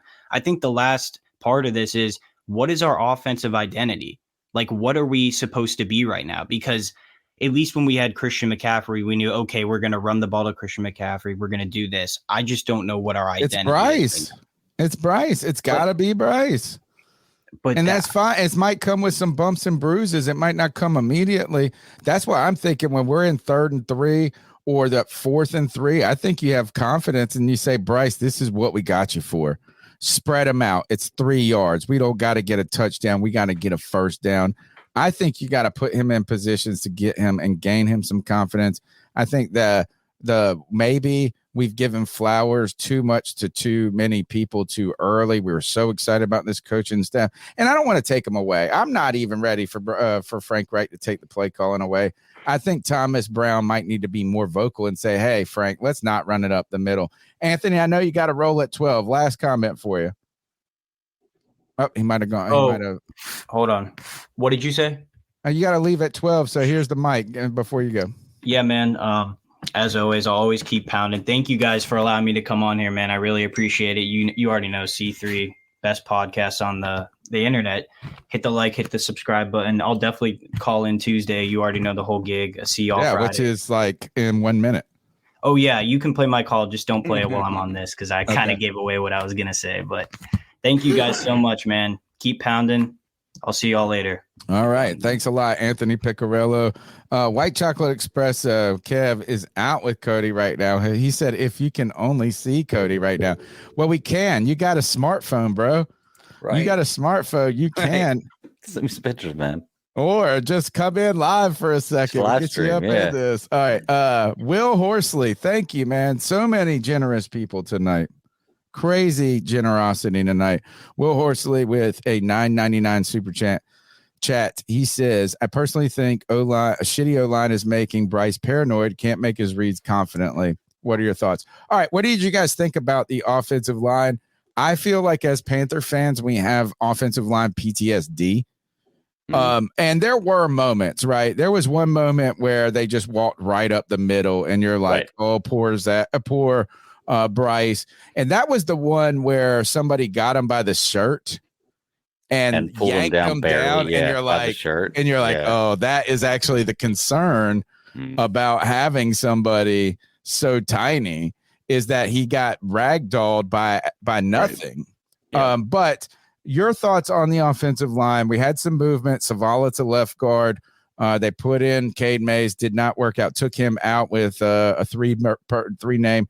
What are your thoughts on the offensive line, how it's contributing to Bryce Young's success? Great. Thank you, Will, for a great question. Yes, thank you. I think the offensive line definitely has shoulders of blame for the game tonight. They didn't look great, but they didn't look terrible. I saw plenty of times Bryce Young had a clean pocket or was in a situation where he could throw the ball as he should, squared up, and he kind of missed the throw. I saw a lot of times where maybe had he had a chance to square up and throw, he would have done it, but he got sacked. It was kind of 50-50 tonight for me. I think the offensive line did not play great by any means, but I think they played well enough that a quarterback that we traded as much as we have for should have been able to compensate with the offensive line that he had.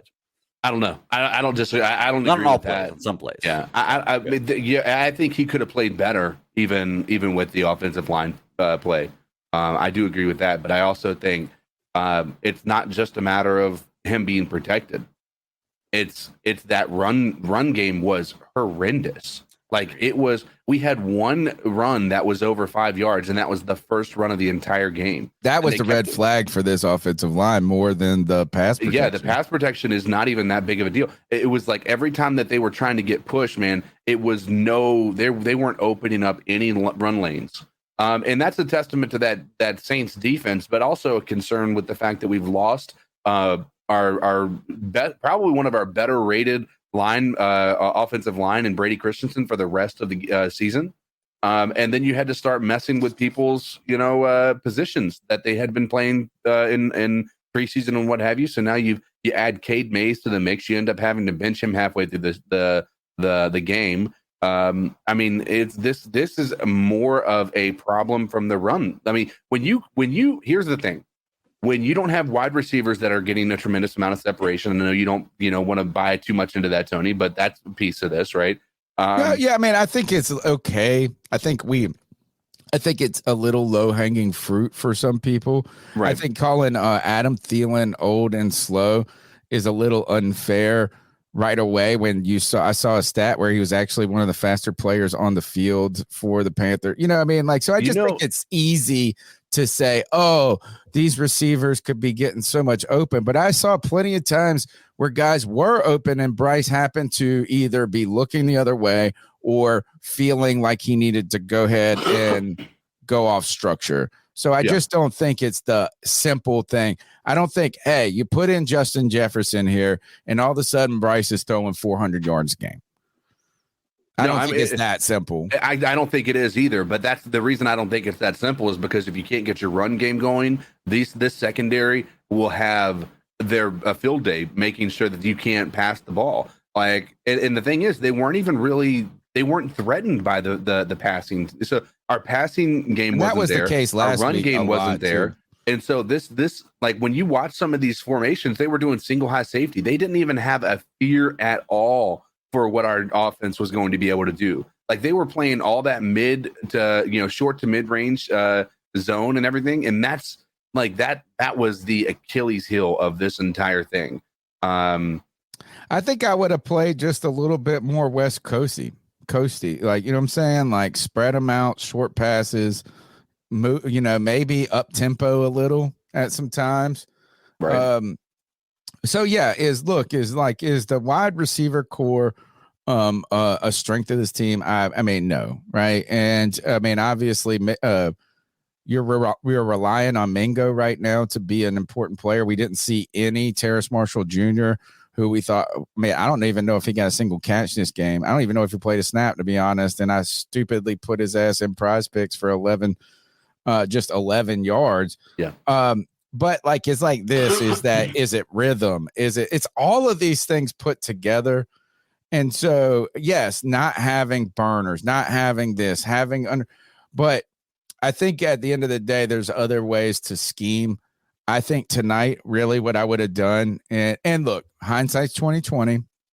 I do think there's worthy criticism of Frank Wright tonight not being I don't like the vanilla. I think this is a lack of adjustment. I thought that it took too long to see that the running game just wasn't working in that manner. So if you want to keep them honest, you have to manufacture a running game in a different way. Running back screens, but some different things that maybe make the same type of difference to keep the defense honest. If that's your case, I just think, hey, Bryce's his superpower is spreading them out, reading the defense, making quick, short these quick, decisive throws, and he hasn't done that, and maybe the play calling hasn't lent for him to do that either. So there's a lot of things that need to be improved on the offense, from the receivers to the run game to the offensive line to Bryce Young. And with those play calling, let's go to the next goal. What up, Panther Nation? This is JP Boston, the Drunken Panther. What's up, my man? And I got to tell you, a little disappointed with this one. I keep going back to the same thought over and over again, which is, the defense looked good. And I feel like we've been saying the defense looked good for 3 years now. And it's exhausting that we can't put together an offense to match the defense. And eventually, the defense won't be able to match the offense if we can't build a balanced team. This was a winnable game. With Greg on this one, I'm sure Greg is going to pile on Bryce. Bryce didn't look great. Nice. He just didn't. And that is, the Saints defense is legit. So I don't want to pile too hard on Bryce. I get it. It's only his second game. But this was a winnable game with a competent offense. It doesn't even need to be an elite offense, just a competent offense. And the offense just wasn't there. It just, you get Shark back, you didn't get anything from him. And I just don't know. I don't know what the fix is. I don't know if it's the play calling. I was calling out the plays, whether run versus pass, every single snap. And I was right probably 75, 80% of the time, which means, I don't know, maybe the play calling is an issue, but this was a winnable game. It was beyond winnable. The next 4 aren't going to be likely. And that's just, it's just not acceptable. Now you're down 0-2 you're 0-2, and I don't know. There's just, where do you build from here? Where do you build? This obviously isn't set up to be a winning season, and that's just not okay. Disappointed. I'm not going to scream like G Baby. I'm not going to call people fake fans or whatever else, but it just wasn't a good look, top to bottom. Shame on you. Scream. A flash. Where is G Baby? Looked okay at times. Glenn, where you at? Offensive line looked okay at times. Rehab after this game. Again, they looked legit. They looked like a real defense, and the offense squandered it for them. Great call. Yeah. Good call. So anyway, C3, keep doing what you're doing. Keep pounding. And I'll see you on the next one. Thank you. Let's keep pushing through with these calls. Thank you very much. Great call. Yo, what's up, y'all? What a terrible loss. DJ from Greenville calling DJ. in. Oh, my God. I just want to say the worst part about this game is that Chicago is getting our number 1 pick next year. Yes. Oh, man. Yes. Bryce looked terrible. Bryce looked terrible. But the worst part about that is that the rest of the offense around him made him look terrible. Mm-hmm. The offensive line was absolute fucking garbage. Up the interior Receivers, tonight. Nobody's getting open. Adam Thielen's they're covering Adam Thielen. Adam Thielen's getting all the attention of the defense, and nobody else can get open. They can't run. Jonathan Mino can't run a goddamn route. You catch the ball. I mean, come on, dude. He had a drop tonight. Y'all that watch hurt. the game. You know what I'm saying. It's absolutely fucking terrible. Jesus. And Chuba Hubbard's our backup running back. That's the type of help he's got. So y'all be easy on Bryce. Hopefully the front office can make some better decisions in the future on how to actually help him out. Because it turns out we probably deserved number 1 pick last year. But I don't know what happened. Yeah, we deserve it next year. Keep pounding, boys. It's going to be a long year. Brandon R. says, can we also mention that AR-15, the biggest, toughest quarterback in the draft, has been hurt both games he has played. So the small guy getting hurt trope is out. Nope, because CK and me talked about this before we got on, and CK did mention that he has a 100% injury statistic. He also has a 100% start. So let's see if he starts next week. Now he has a concussion. Let's see if he starts next week, and then he's going to have a 100% start rate too. So injury or not, he started every game. I think CJ would be the more appropriate one to look at in so many ways. Is Justin Long says CJ out here throwing for 384. Yeah. And CJ was the bigger body, the guy that we thought was kind of the in between. Maybe I won't say in between. He's not his anyway. But look, I just think I think that so much of the narrative is Bryce Young's going to come in and immediately find success. These other guys are going to have so much time to develop and things like that. And then now you see those guys putting up yards. You see Bryce struggling in the face of some of this adversity. And it's like a perfect storm of criticism. I am not worried about Bryce as in I'm not. Again, I didn't think he played well tonight. Did not think he played well. But I think I just want to see, we got to get him playing with confidence. And tonight you saw frustration. You saw a little bit of him questioning himself at those points. And that's what we don't want. And those are the things that we had thought that Bryce was immune to. And maybe that's a shame on us for thinking that it would be that easy. Let's go to the next call. What's going on, my Panther family? D, Sanford, North Carolina, big. Calling you from work. Snuck out because I'm not going to miss the opportunity to talk Panther football with my C3 family, the greatest fan base in all of football. So now let's get to the nitty gritty. I am tremendously proud of our defense. You might be like, oh, so forth. But let's look at it, man. Derek Carr was not exceptional today. He was able to make 2 key throws where Chris Olave killed us. C.J. Henderson did us no favors. Our offensive line did us no favors.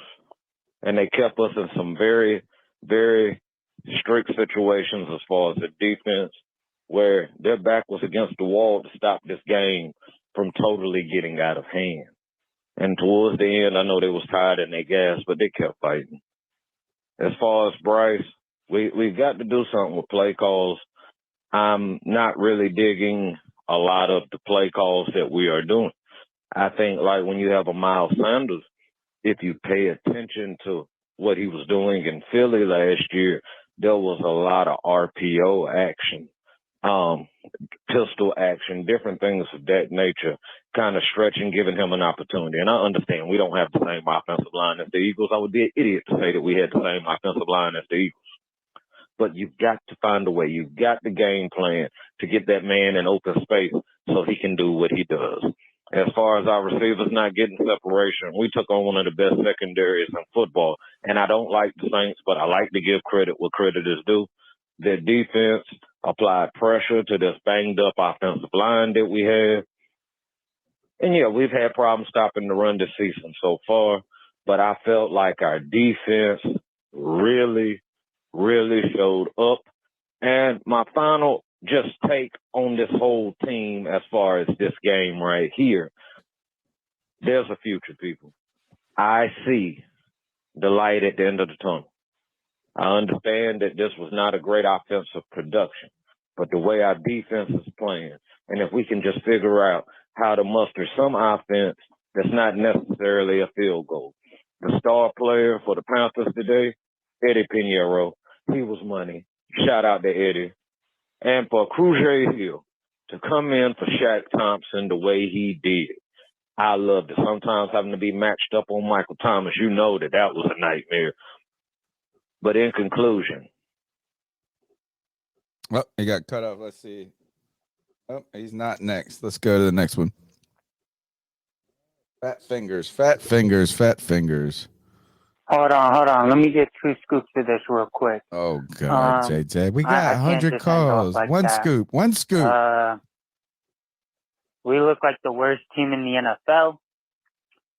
We look like this team has no identity, no future. And I just want to say shout out to me and Cody and those before the draft who were not these Bryce sexuals, though. I will say that. Oh, as much as I enjoyed He called him the GOAT 2 weeks ago. Being on the Bryce Young train. Oh, my God, he's perfect. He's the GOAT. He's going to be great. Nah, cancel this call. Stop it. Reality, Stop this call. This is garbage. We're out of here. This is you reneging on everything, man. What's up, C3? It's Anthony from Charlotte. This is Anthony. There's another one. Bryce Young did not play good. Offense did not play good. Frank Reich, I don't even know why we hired you. I mean, I just think we need to like just rebuild, JJ's trade players. This team tomorrow. isn't going anywhere. Yeah. Scott Bitter, you need to be fired. I told y'all that he didn't build a competent team for this rookie quarterback. Bryce Young led our team in rushing. I mean, it's just like we're putting all this on his plate. I know he missed throws. I know he didn't play good, but it just feels like he doesn't have any help like to his side right now. I mean, there was times where you know what? You came on the show. Thank you. We'll get back to you tomorrow. He said don't play his call. Yeah. So. Okay. Well, he was on here. Yeah, TJ calling back in again. I just had to say one more thing, man. Why are they running the ball against a brick wall I understand you have to run the football, but come on, nothing is happening. You're getting nowhere running the ball, except you're putting Bryce in a bad position. If you want to improve, improve his game, let him throw the damn ball. You're not getting anywhere running the ball. It did us no good to do that, put us behind the line of scrimmage. Why are they doing that? And why is every goddamn ball being snapped under 5 seconds of play clock left? Make a damn decision. Call a fucking play. Let Bryce just call a fucking play and let Bryce make the damn decision if you don't know what the fuck you're doing. But this is that bullshit again. We can't even barely get a damn playoff, causing extra stress on the quarterback, putting him behind the line to gain, running the ball into a brick wall. You know the O-line sucks. Come on, y'all. You're not helping the man at all. So I don't want to hear this, Bryce that. Come on now. He's a rookie. And we sucked last year. And it seems like we got worse outside of really the quarterback. I don't know what the coach, I don't know if it's the play calls. I don't really think it's the play calls other than you got to get him the call in. Get the call onto the field. Come on. What are they doing? I tell you, JJ's got a lot of atoning to do for that call tomorrow night. Oh, yeah. A lot of people calling for us to talk about this right here. Let me know if you can hear this. Oh, yeah, okay. You got it. Got it too. Shaq did have a Can you hear the audio? ankle injury. Probably going to miss some extended time, but we need some further evaluation tomorrow with the doc. So we'll give you the information when we have a full evaluation. Tough loss.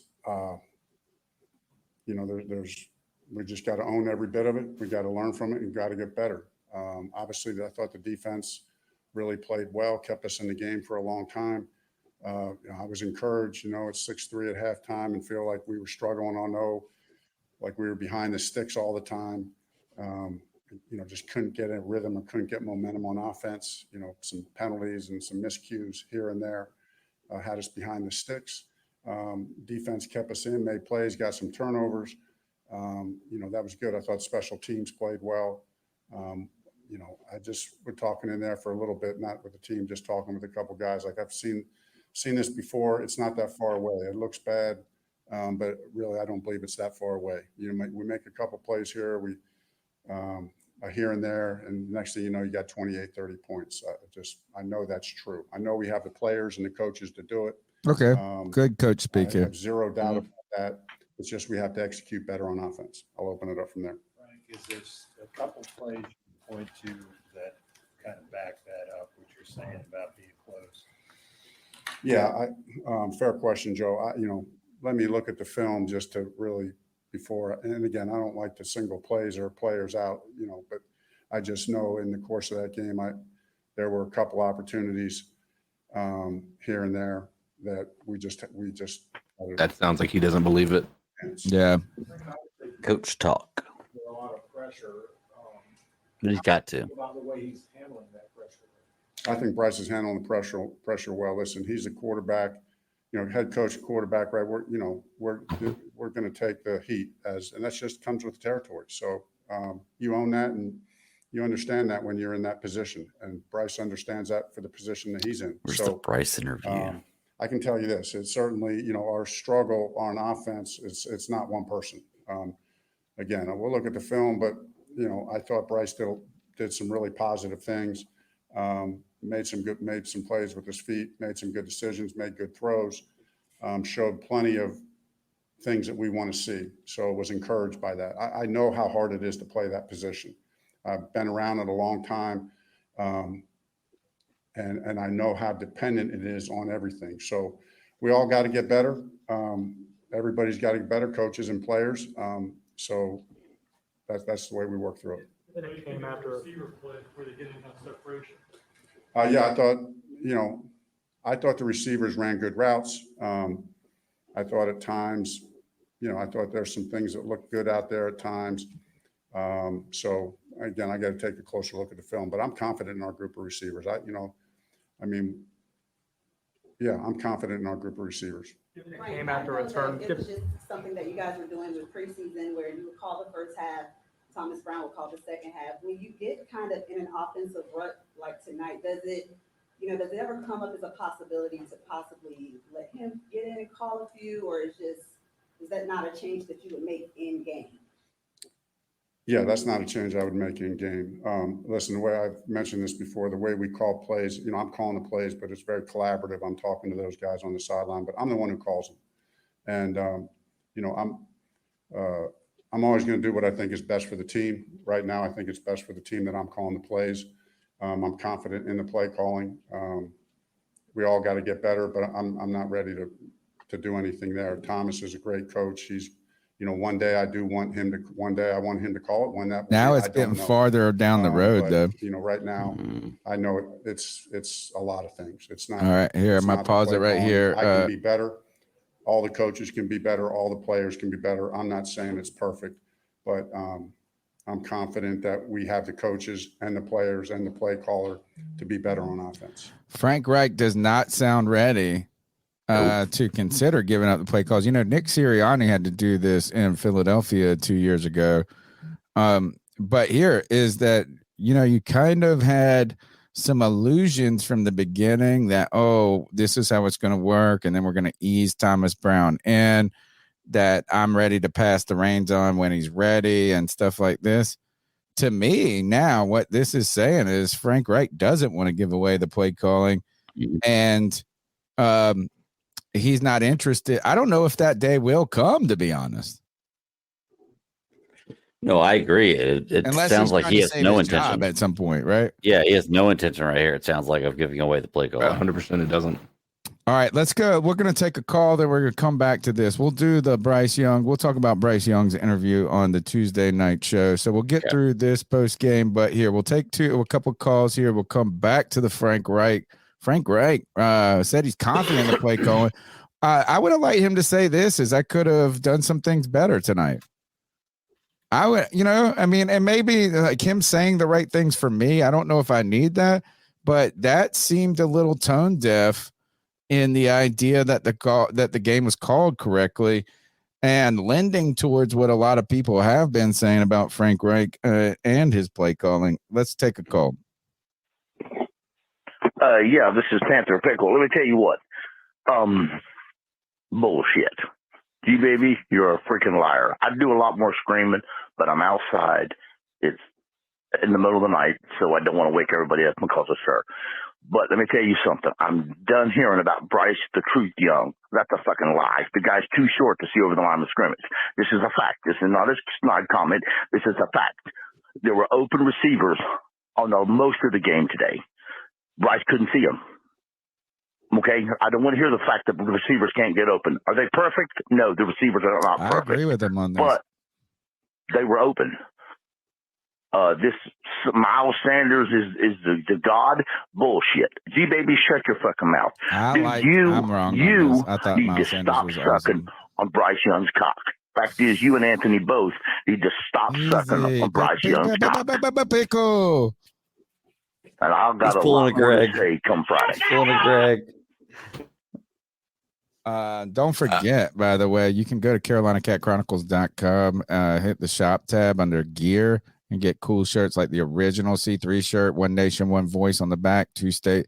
So it's got both states, C3 in the middle. You can get the Shut the Hell Up. Shut the hell up! You can get the You Make Me Fucking Sick t-shirt. And right now, I feel like the Shut the Hell Up and the You Make Me Fucking Sick t-shirt should be rolling off the presses. Yeah. That's one way, man. These are really high. I always make sure I select good quality t-shirts so they don't shrink and stuff like that. So go to CarolinaCatChronicles.com, hit the shop tab, gear, look through the t-shirts. You can even get the C3 mug. Was it CK or Greg who had something to say? And then we'll take the next call. I'm good. I mean, I was going to say that that's still a bit harsh. We're 2 games in. You cannot have that strong of opinion. Okay. Right? I think that's in the The people who say there's a tremendous amount of evidence that shows that he's a bust is just you're fooling yourselves. There's 2 games worth of evidence that you can probably point to say that, right? His entire career as a football player is completely contradictory to that, what the past 2 games have looked like, right? Now, as a player, as a professional player, he's not he hasn't shown anything that says that he's an elite quarterback yet. There is hope, but you just can't come about it this way. Yeah, you cannot give put up yourself right now. Yeah, you can't put yourself in this position where because and Greg, obviously we had this conversation, and I know a lot of it was so you didn't have to have the conversation later. But like there is a part of this that is, people who didn't like Bryce are just looking for this to be just confirmation that he's a bust. And that's an overreaction. Yeah. That's not realistic. No, I totally feel you, CK, and you're absolutely right. And don't get me wrong. Like I've said that I didn't feel this way. And yes, it does feel it's bittersweet if Bryce Young ends up being a bust. But like I said before, I'm not calling him a bust. He could throw for a ton of yards and a few touchdowns the next few games and be great. I'm not calling him a bust yet. I don't think he's the best pick for Carolina, which is different. I think that you put Bryce Young in Dallas, you put Bryce Young in Buffalo, you put Bryce Young behind an elite line with a wide receiver. I think he's a fantastic quarterback. I really do. I just don't think he was the guy for Carolina, especially with Williams and May coming up next year. All right, let's go to the next call, and we'll get back to Frank Wake. But this is Steve just concluding. We've got to be patient with Bryce. I keep seeing flashes. I don't want to hear the thing about what Peyton Manning was so horrible. No. We don't have to live by nobody else's standard but our own. I saw things I liked. I saw things I didn't like. By the way, D from Sanford, just continuing my call. I see the positive. But believe me, family, I see the negative. And I feel like we can correct the negative in a lot of ways that positive I seen can be highlighted and it can be greater. We found our quarterback. It might not look like it right now, but we got to get receivers. Our receivers have got to get some kind of separation.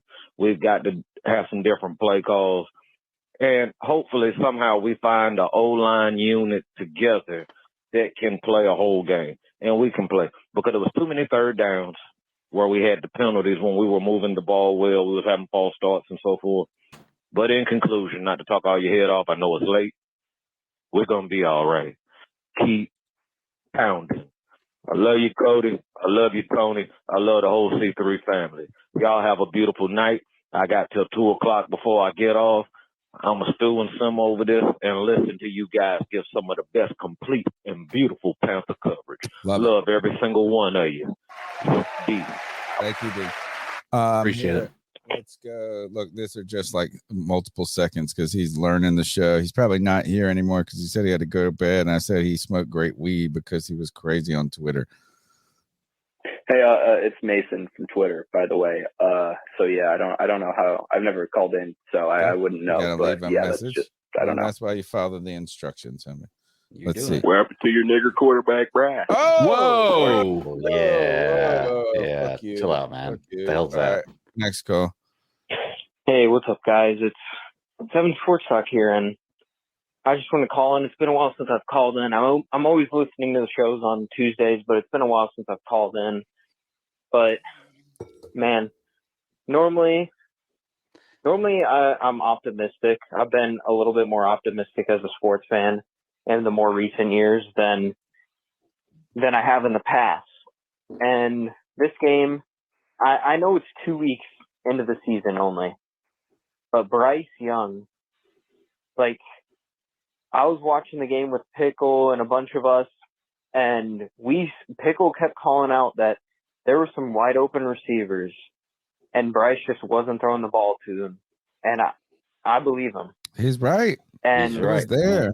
It's disappointing. I mean, it's one losing season after another, and it's frustrating to be a Panthers fan right now. And it really is. I mean, we just couldn't do anything on offense. I mean, I do think it partly is our weapons. I also think it's partly Bryce, and I also think it's partly the play calling. I think it's a majority of the play calling a little bit, but I also think it's on Bryce a little bit. And yeah, I mean, I cannot lie. DJ Stroud ain't looking that good right now. And I know that's going to be hot, and everybody's going to get on me because, it's too early. I said already. I know it's only been 2 weeks, but this is not looking good right now. And yeah, I mean, I'm disappointed in the team. I think a little bit the media and also myself and other people got me a little bit too excited for this season that we were going to go at least like at the minimum 7 wins, maybe 8.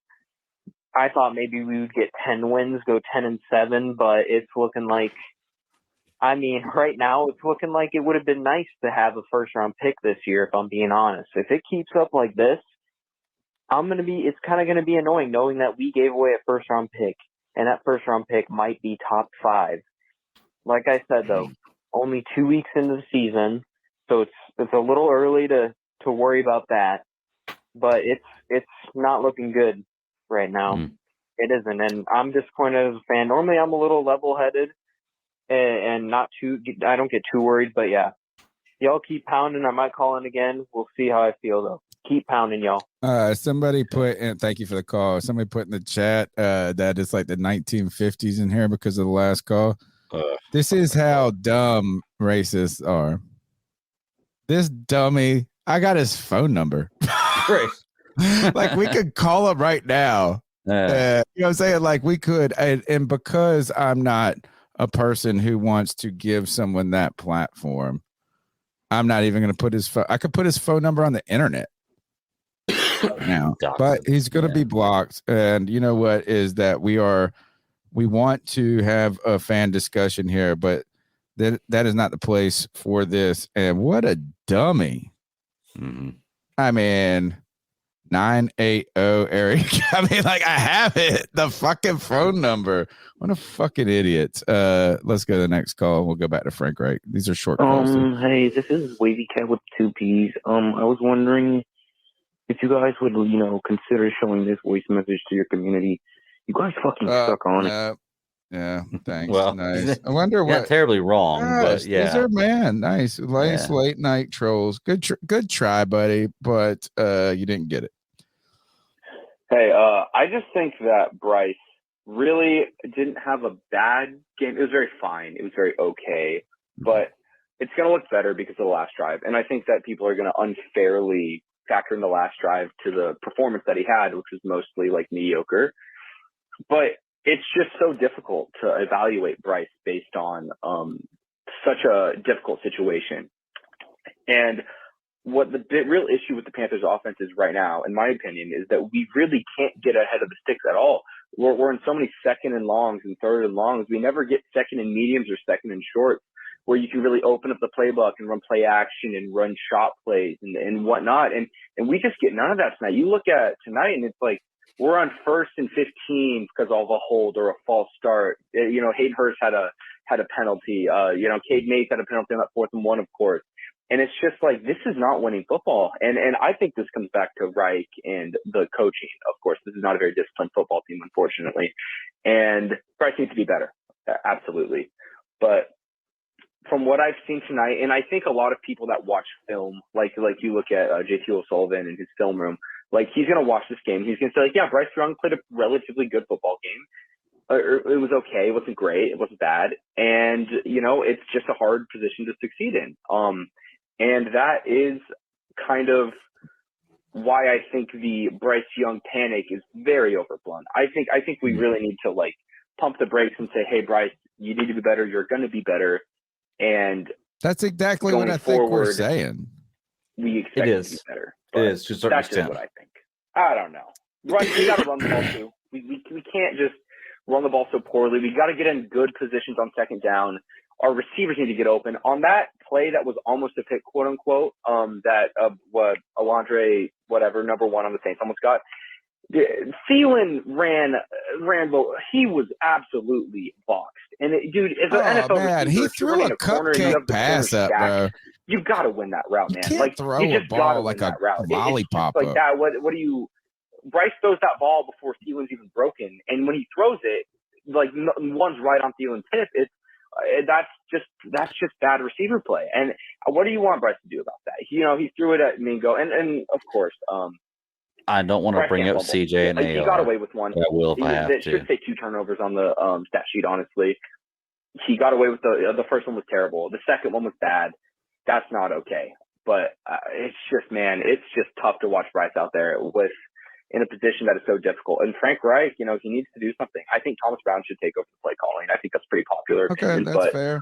I think this is exaggerated about how difficult a situation he is in. I've seen Panther quarterbacks in far more untenable situations than Bryce has been in. We were arguing we had the best line and wide receiver core of the Panthers' history at the beginning of the season. Yeah, and I mean, we were stretching that. We were looking at optimism when it comes to the wide receiver core. But I saw a lot of plays where it's not. I've seen plays where I've seen worse offensive lines for the Carolina Panthers. Yes, agreed. 100%. I've seen worse. I've seen quarterbacks put in positions of having to come back. The game was in reach the whole time. What is such an untenable position? So I do understand that saying, hey, it's not like looking at a guy who is in a cupcake position or something where everything is set for him to succeed, but you're gonna have to find a way to overcome adversity in this league. And I don't think that this adversity has been too much to ask him to look again. I think he just had a bad game today. And you want to say it's the worst game in the world? No, I just think there were opportunities for him to atone himself for some poor play. And he wasn't able to do it. And we can make a bunch of excuses why, but I don't think you need to excuse him from this equation tonight. I don't think the coaches did him any favors on offense, Frank Reich specifically. I don't think there were times the offensive line didn't do him any favors. Clearly, the run game didn't do him any favors. But that pick that he almost threw was a lollipop. He dropped it. It almost feels like this to me as Bryce has been playing too much in training camp where nobody can hit you and there's no consequences for a poor decision. Do you know what it is, Tony? And this is what everybody that's a Bryce Young fan has to finally kind of accept is 2 things. Is one, we basically drafted a short Josh Rosen. No. It's basically what we drafted is short Josh Rosen. And number 2, like maybe Bryce is like I don't want to say he's not that guy, but like we traded 2 first-round picks and DJ Moore for him. Had we drafted Bryce Young just naturally as number 1, I think we'd feel different. But I think the fact that we gave up so much for him, we kind of expect some immediate results. I think we should look to the Jets. We should look to the 49ers who have given up picks before and say this isn't something that we can't overcome and compensate. Scott Thomas said I spent $160 for a hotel, $184 for a ticket, $100 in beer just to watch. You know what is, Scott, I know that's a lot. You came out on a discount, bro. Getting a $160 hotel in Charlotte right now is a discount. You know what I'm saying? Maybe it was because of Monday. I don't know.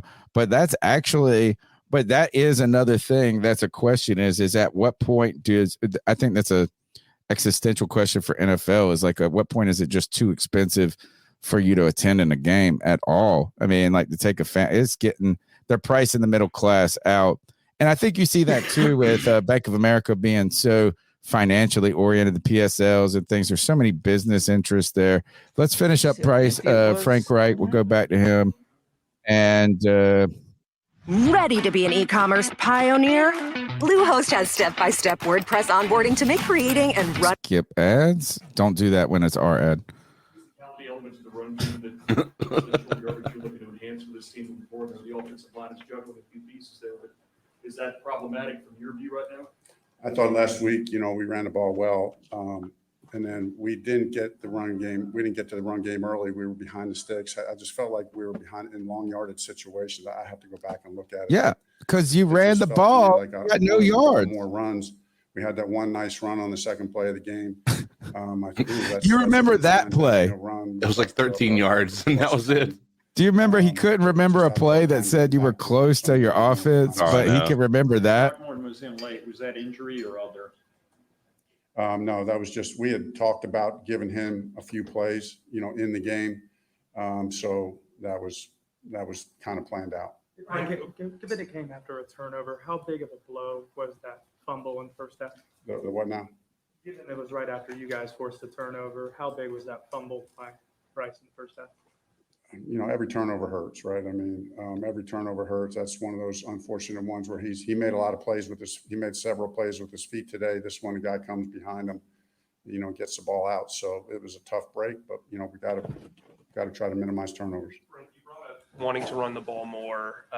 This game was a tie game or a 3-point game until like 3 minutes left in the third quarter. From a rhythm standpoint, as a play caller, how is there someone who kind of tells you what everything's going on? Do you have like a sounding board on the sideline that you really rely on? Oh yeah, I mean, believe me, I'm talking to everybody. I'm talking to everybody all the time. I primarily am talking to Thomas. When? Primarily talking to Thomas. I'm talking to Parks Frazier, who's our pass game coordinator, and I'm talking to Kemp and our O-line coach. Those are the main guys. So we're all collaborating. So everybody else feeds their information through those three guys, and then I'm talking to those three guys about finding out, hey, what's our next move? We collaborate on that together in between series, sometimes in between plays, sometimes thinking out 2 plays in advance. I'll be calling a play on first down and I'll say, hey, Thomas and Parks, be looking at third down. Let's just look at the third down options so we can talk about it when we get there. So kind of in that mode. Right. A few scattered boos tonight at various times when the offense was on the field. Is that just also part of playing quarterback? Yeah, and that's not for, I don't think. Dude, that's Bryce. Anna was that's booing Ritter on, like crazy yesterday. Me, that's on our team. So that's part of it. That's part of it. So I don't like it. I believe me, we want to give the fans wins and exciting brand of football. That's what we're going to do. That's what we're planning on doing. It's a process. We're 2 games into a 17-game season. Things haven't gone the way we wanted, but give your fans hope first, then take wins. We got another game coming up here Sunday. It'll be up on us real quick. So we got to learn from this one and get better for next week. We didn't see much of Chuba tonight after he had 9 carries last weekend. What was the deal there? I just think it was more like we couldn't get the run game going, and just not as many. We had 79 plays last week. We had 79 offensive plays. I think might have been the most in the NFL last week, or right up there. So naturally, everybody was going to get more plays on offense tonight. I don't know what we had, but I know it wasn't anywhere close. And then, like I said, I just felt like we were struggling a little bit behind the sticks, and I felt like we were going to snap out of it. I felt like we hit a couple plays. Yeah, we were all waiting for it, Frank. A couple things that looked good, and I thought we were going to snap out of it, and we just couldn't seem to do that. So yeah, I mean that's the difference. You started off. We'll do one more. Let's do the last one. Frank, you had some slow starts in Indy, and then turned it around and finished with above 500 record. Way to force yourself in there, buddy. Point like this, what is the direction you have to take as a head coach? What does the message have to be? I mean, it's a week-to-week lead. All right, that's Frank right there. Let's go back to the calls. We're almost done, guys. A few more calls, and then we'll do our player of the game, talent shame, and get on out of here because we got a podcast in like less than 24 hours. Yeah, here we go. Yeah, less than 24. Exactly. Hey, Panther Nation, how's it going? Can we talk Great about question. Justin Houston and how I think we should start him, and also with the Bryce Young situation? I don't really believe that it's necessarily Bryce Young, but I think we got to get some receivers in, man, or our season's done. He can throw the ball who he wants, try to throw him open, but if the guys never can get open, how is he going to throw it to somebody who's not open? So I feel like he makes the right reads and right decisions and whatnot. But we got to get some receivers. T. Higgins, Terrace Marshall needs to be on the deep ball, 50-50 balls, because he has the height. But I just want to see what y'all thought about Justin Houston tonight, man. And well, he had a good play. Thanks for your call, man. He had a good play tonight. I saw him once. I don't know, guys, as Frank Reich says, have to go watch the tape. But look, imagine this defense without him. Right. Is that the defense has been playing well. You know who I want to shout out, guys? Actually, I'll save it for my player of the game. It's going to be a weird one. I'm gonna go outside the structure. Let's go to the next call. G Baby is in the hole. There he goes. Just a couple more calls and we're out of here, guys. Hey. You know who the fuck it is. Booyaka, booyaka, booyaka! Everyone needs to fucking relax. At least he's not pulling a JJ. Again. Everybody needs to fucking relax. Bryce Young went 22 for 33 attempts, 153 yards, and a touchdown. 0 picks. 0 picks. Derek Carr went 21 for 36, 228 yards, 0 touchdowns, and 1 interception. While Bryce Young had his TD and 0 interceptions. We lost by 3, you punk-ass crybaby motherfuckers. We lost by 3! If we win this game, we're not even having this fucking discussion. I don't know. I'm going to ask you guys another question. Why the fuck did we sign Miles Sanders if we're not going to fucking play him? We signed this motherfucker to a multi-year deal. We did play him. And fucking Chuba Hubbard's out snapping this nigga. No, that's not true. What the fuck That's is going wrong. on here? Chuba Hubbard, I fucking hate you, bruh. I fucking hate you. Shaq Thompson fractured his fibula. He's out for the fucking season. Thank God we fucking signed Deion Jones to replace him. Brian Burns, where the fuck were you? These receivers, Adam Thielen, great game. But the play calling is fucking horrendous. Thomas Brown, please take over. Frank Wright, what the fuck is this? We don't have to run every first fucking down. Vanilla play calling. Open the motherfucker up. Let the fucking Bugatti out of the fucking garage. Let the Bugatti out of the fucking garage. The defense played lights out the fucking first half. Jimmy Chin, stand up. Stand the fuck up. We went to battle tonight and we lost by 3 fucking points. Nope. I'm very fucking positive about this fucking team. Very positive about what the fuck is going on.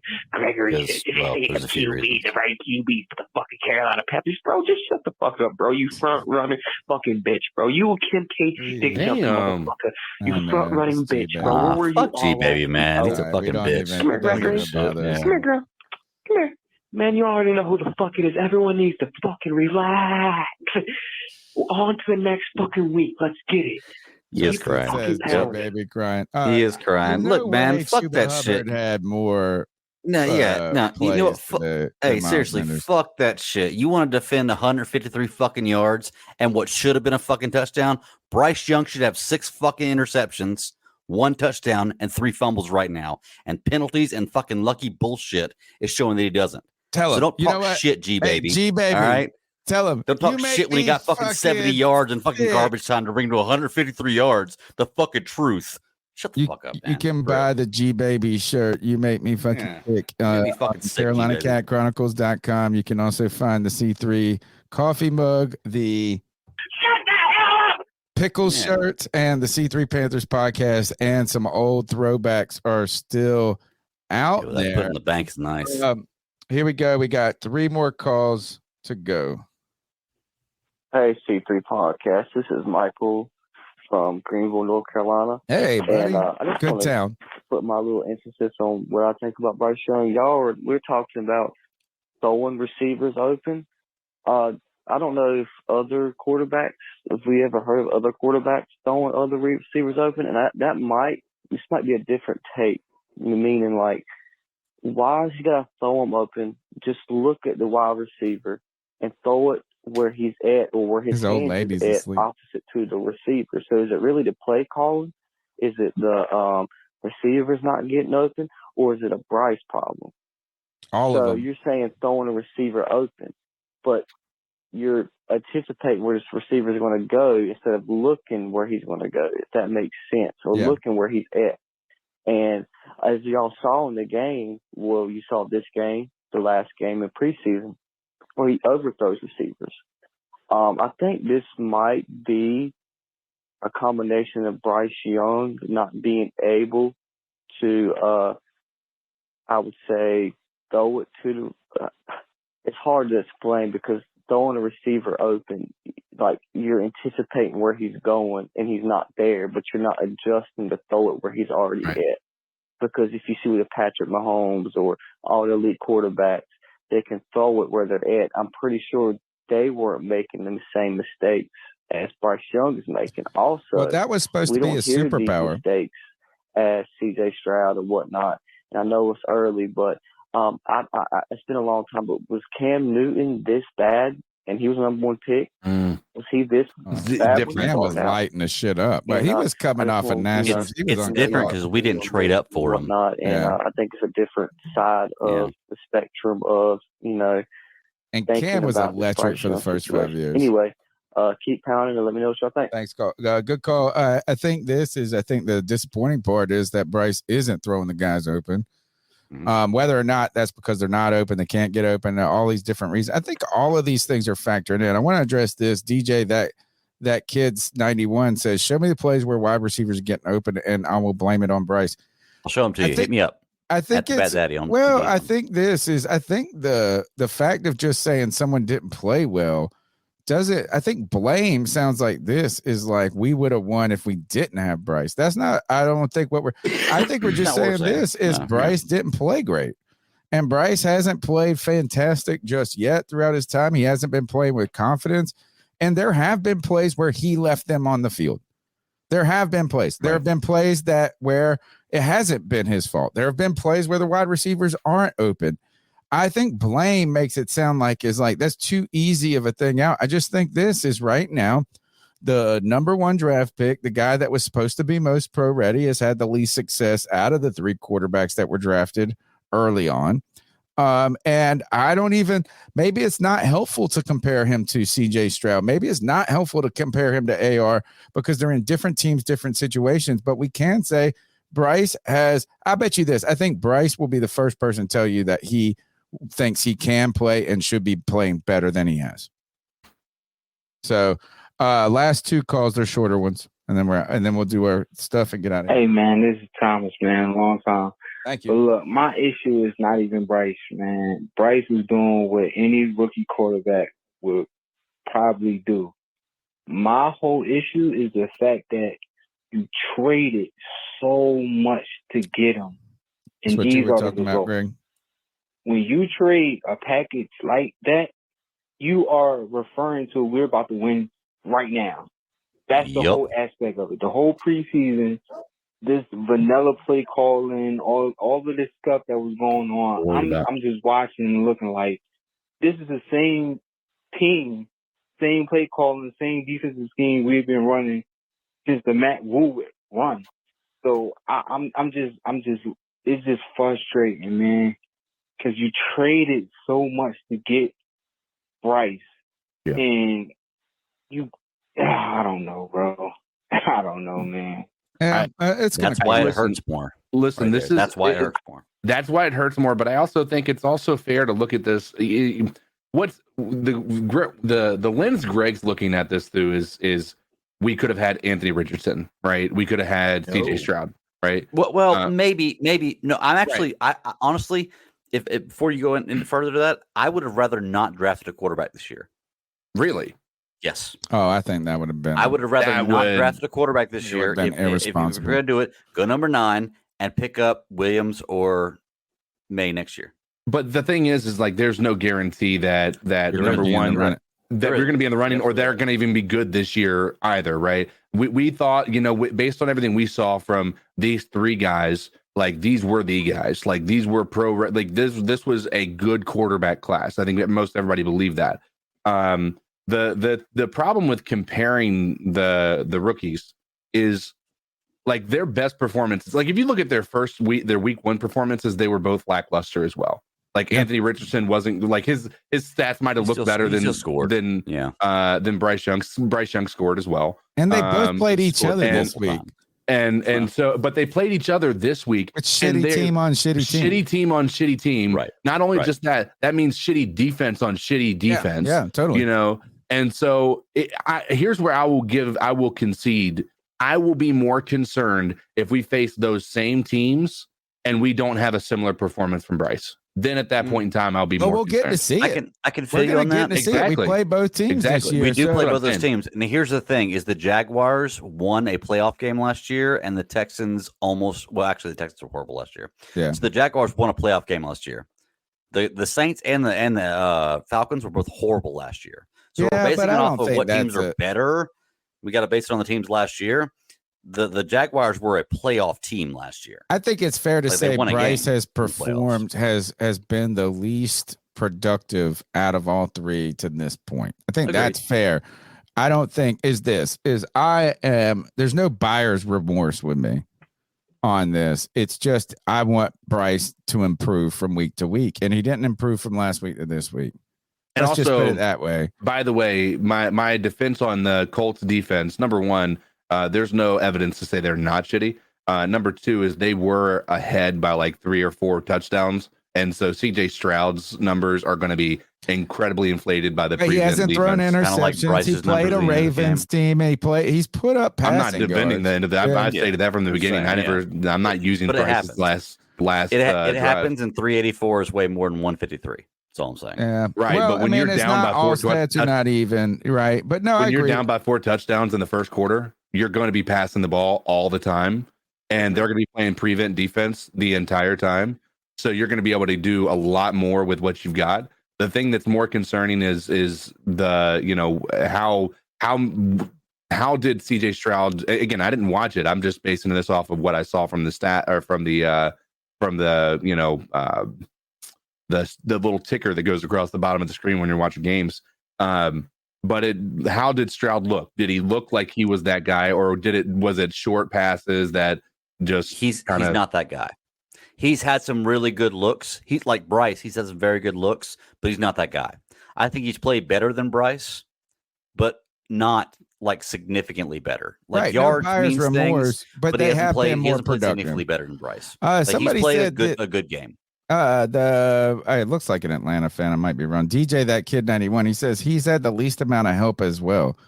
Dude, I'll tell you this is that you can't to say that the Texans or the Colts have more talent.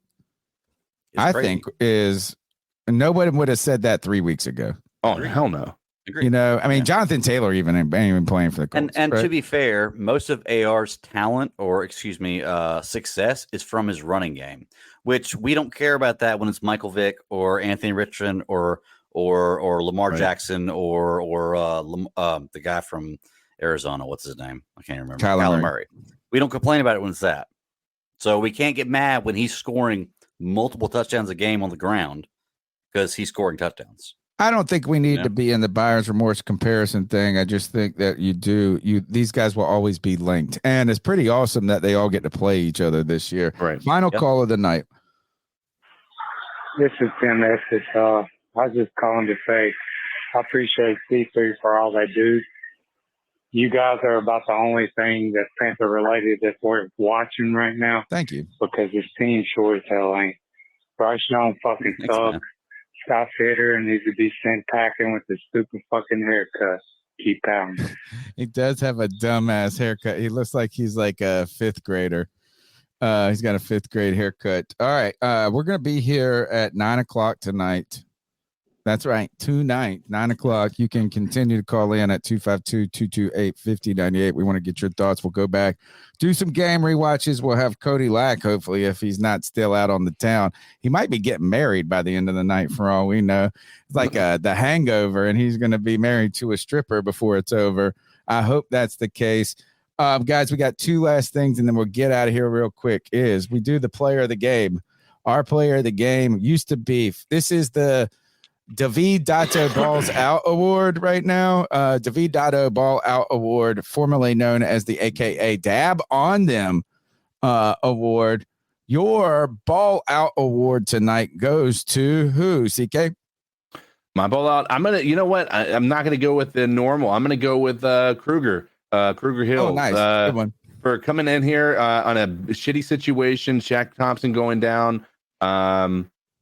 He came in. He got a really big third down sack that forced the punt. Big time player. He wasn't a liability from what I could tell this game. So I'm going to give it to that guy. Fantastic stuff. Greg, your Davidado ball out award. I will go with who's the defensive back? I keep wanting to say Cook, but it's not his name. The guy we just picked up last year, Xavier Woods. Oh, Xavier Woods. Yeah, I'm gonna go Xavier Woods. Yeah, the professor they call him. Yes. I saw a few good plays from him. I didn't see anything he got burnt on or really bad, so I'll just give it to him. Yeah, there's not a lot to pick from. My Davidado ball out award goes to Amari Barno. Now he did nothing spectacular in this game, but the only time I saw he's on punt returns, or not punt returns, but on the punt defense when we're punting the ball. Yeah. And he's the first guy down there every time. And it's wild to see a dude wearing a 90 who has beat the whole. Remember, this guy is a defensive end who runs like a 4.4 or some shit like that. Something crazy. How fucking terrifying is it? One day he's going to get a free hit and it's going to be a wreck. He's going to wreck these motherfuckers and call it a touchdown. Davidado ball out award goes to Amari Barno, a guy right now who is not going to get a lot of action in the rotation, so needs to make a statement on special teams. And he's a defensive end. He's more effective on special teams than Brian Burns was back in the day. So think about that. Amari Barno, Davidado, ball out, brother. Now, let's go to the Towel of Shame Award. This is where we call someone out, someone that needs to get it together. On the Tuesday night show, we do an ice up pick. Now, that's different. This is a guy that we needed to play better.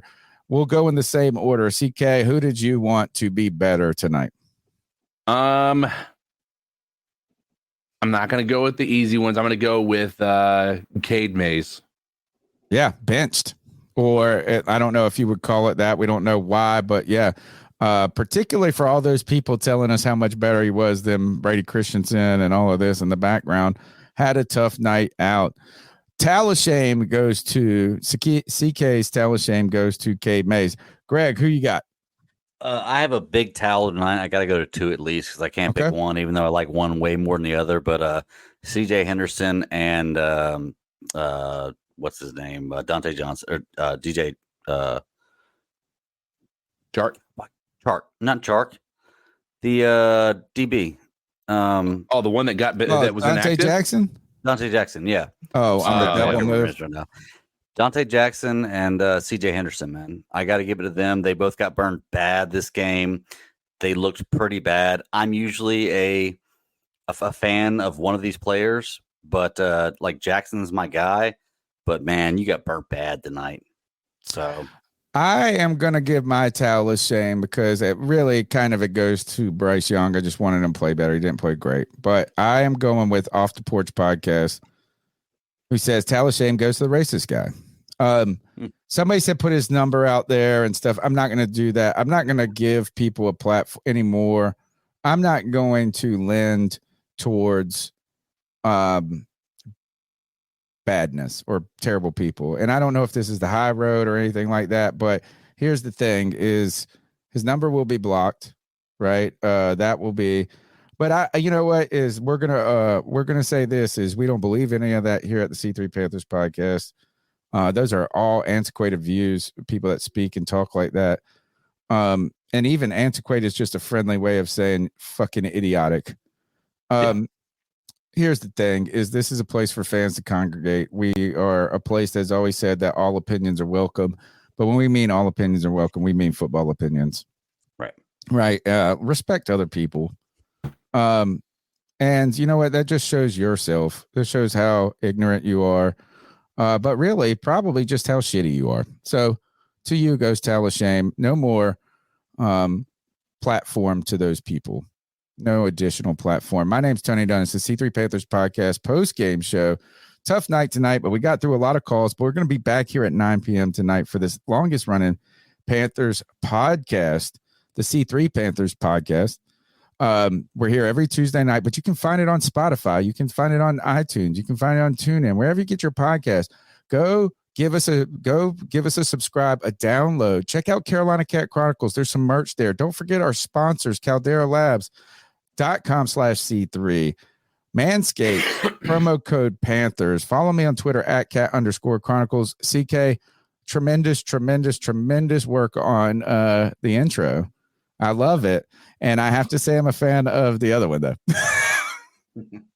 What was that? Oh, the blooper one? Yeah. It's not even, it's just epic. It's just awesome, guys. One day we're going to put it, we'll put it out there one day. Yeah, I do. Why don't you play it? I don't have it loaded up. We'll play it tomorrow night. Tease. All right. Tease. We got a blooper. Tony, by the way, if thank you off the porch for the kind words. Watch this. Is Tony's a guy you roll with to the party, man. The cops show up to the party, Tony's out running. Greg, how can they CK, thank you for that and all the hard work you put into the show. Thank you for the Madden simulation. You guys are fantastic. How can they follow you on Twitter? You can get me at Codizzle Allen on the Twitter sphere. It's weird, man. It just seems like daily it's like 5-6 people we're following, and that's I know that seems like a small amount, but compared to where I started, I was trying to get to 100 when I first started doing this, and so now it's growing, and so yeah, show me, go out there, and you might see some things about my personal life, some things about football, and maybe some things about other things that have to do with gaming. But at the end of the day, Codizzle Allen is the name, and that's where you can find me. Greg. Yeah, man, you can find me at the Bat Daddy 52 on Twitter, or X, excuse me. I really don't get on there much. I think I've been on there like once in the last 2 weeks. Like, it's just not my thing anymore. But I am starting up the GCS podcast again pretty soon. We've taken kind of the summer off the school teacher break. Yeah, we're working school teacher hours. So we had some babies being born, and we had some busy work and vacations and all kinds of good stuff going on the last few weeks. So we've taken a few months off. But we're going to come back on talking about Ahsoka, which is freaking phenomenal if you're a Star Wars fan. Absolutely amazing. All kinds of good stuff. Umbrella Academy, The Boys, everything. We cover all kinds of new Boys out? media. No, that's not coming out for years, right? Yeah, Because well, of it's the not coming out for writer's years. strike? I think in like 6 months it comes out. So it's not too Okay, bad. cool. But yeah. All right, but we cover all fantastic. kinds of good stuff like that. So Friday nights live, 9 p.m. Eastern Standard Time on YouTube. But we're coming back in probably 3 weeks or so. All right, wonderful. Good stuff. A lot of interest there. Thank you for all the people that stayed up late to us. Look, 168 people. We had all over 300 tonight. Don't forget, smash the thumbs up button, subscribe. Guys, a little behind on the shorts replies to last Tuesday's show, but they're coming tomorrow. I'm hitting everybody up. Don't worry. I'm shorting it out. Tony's shorting out tonight. We're shorting out right now. Cody, you know what, CK? I always say this, Cody Lack, take us out, but can you take us out tonight? Yeah, I can do the due diligence here. Let me get I got the bumper. Just tell them cool. Until 9 o'clock. Yes, until literally 9 o'clock tonight. I have one thing to say to all you absolute legends. Keep pounding.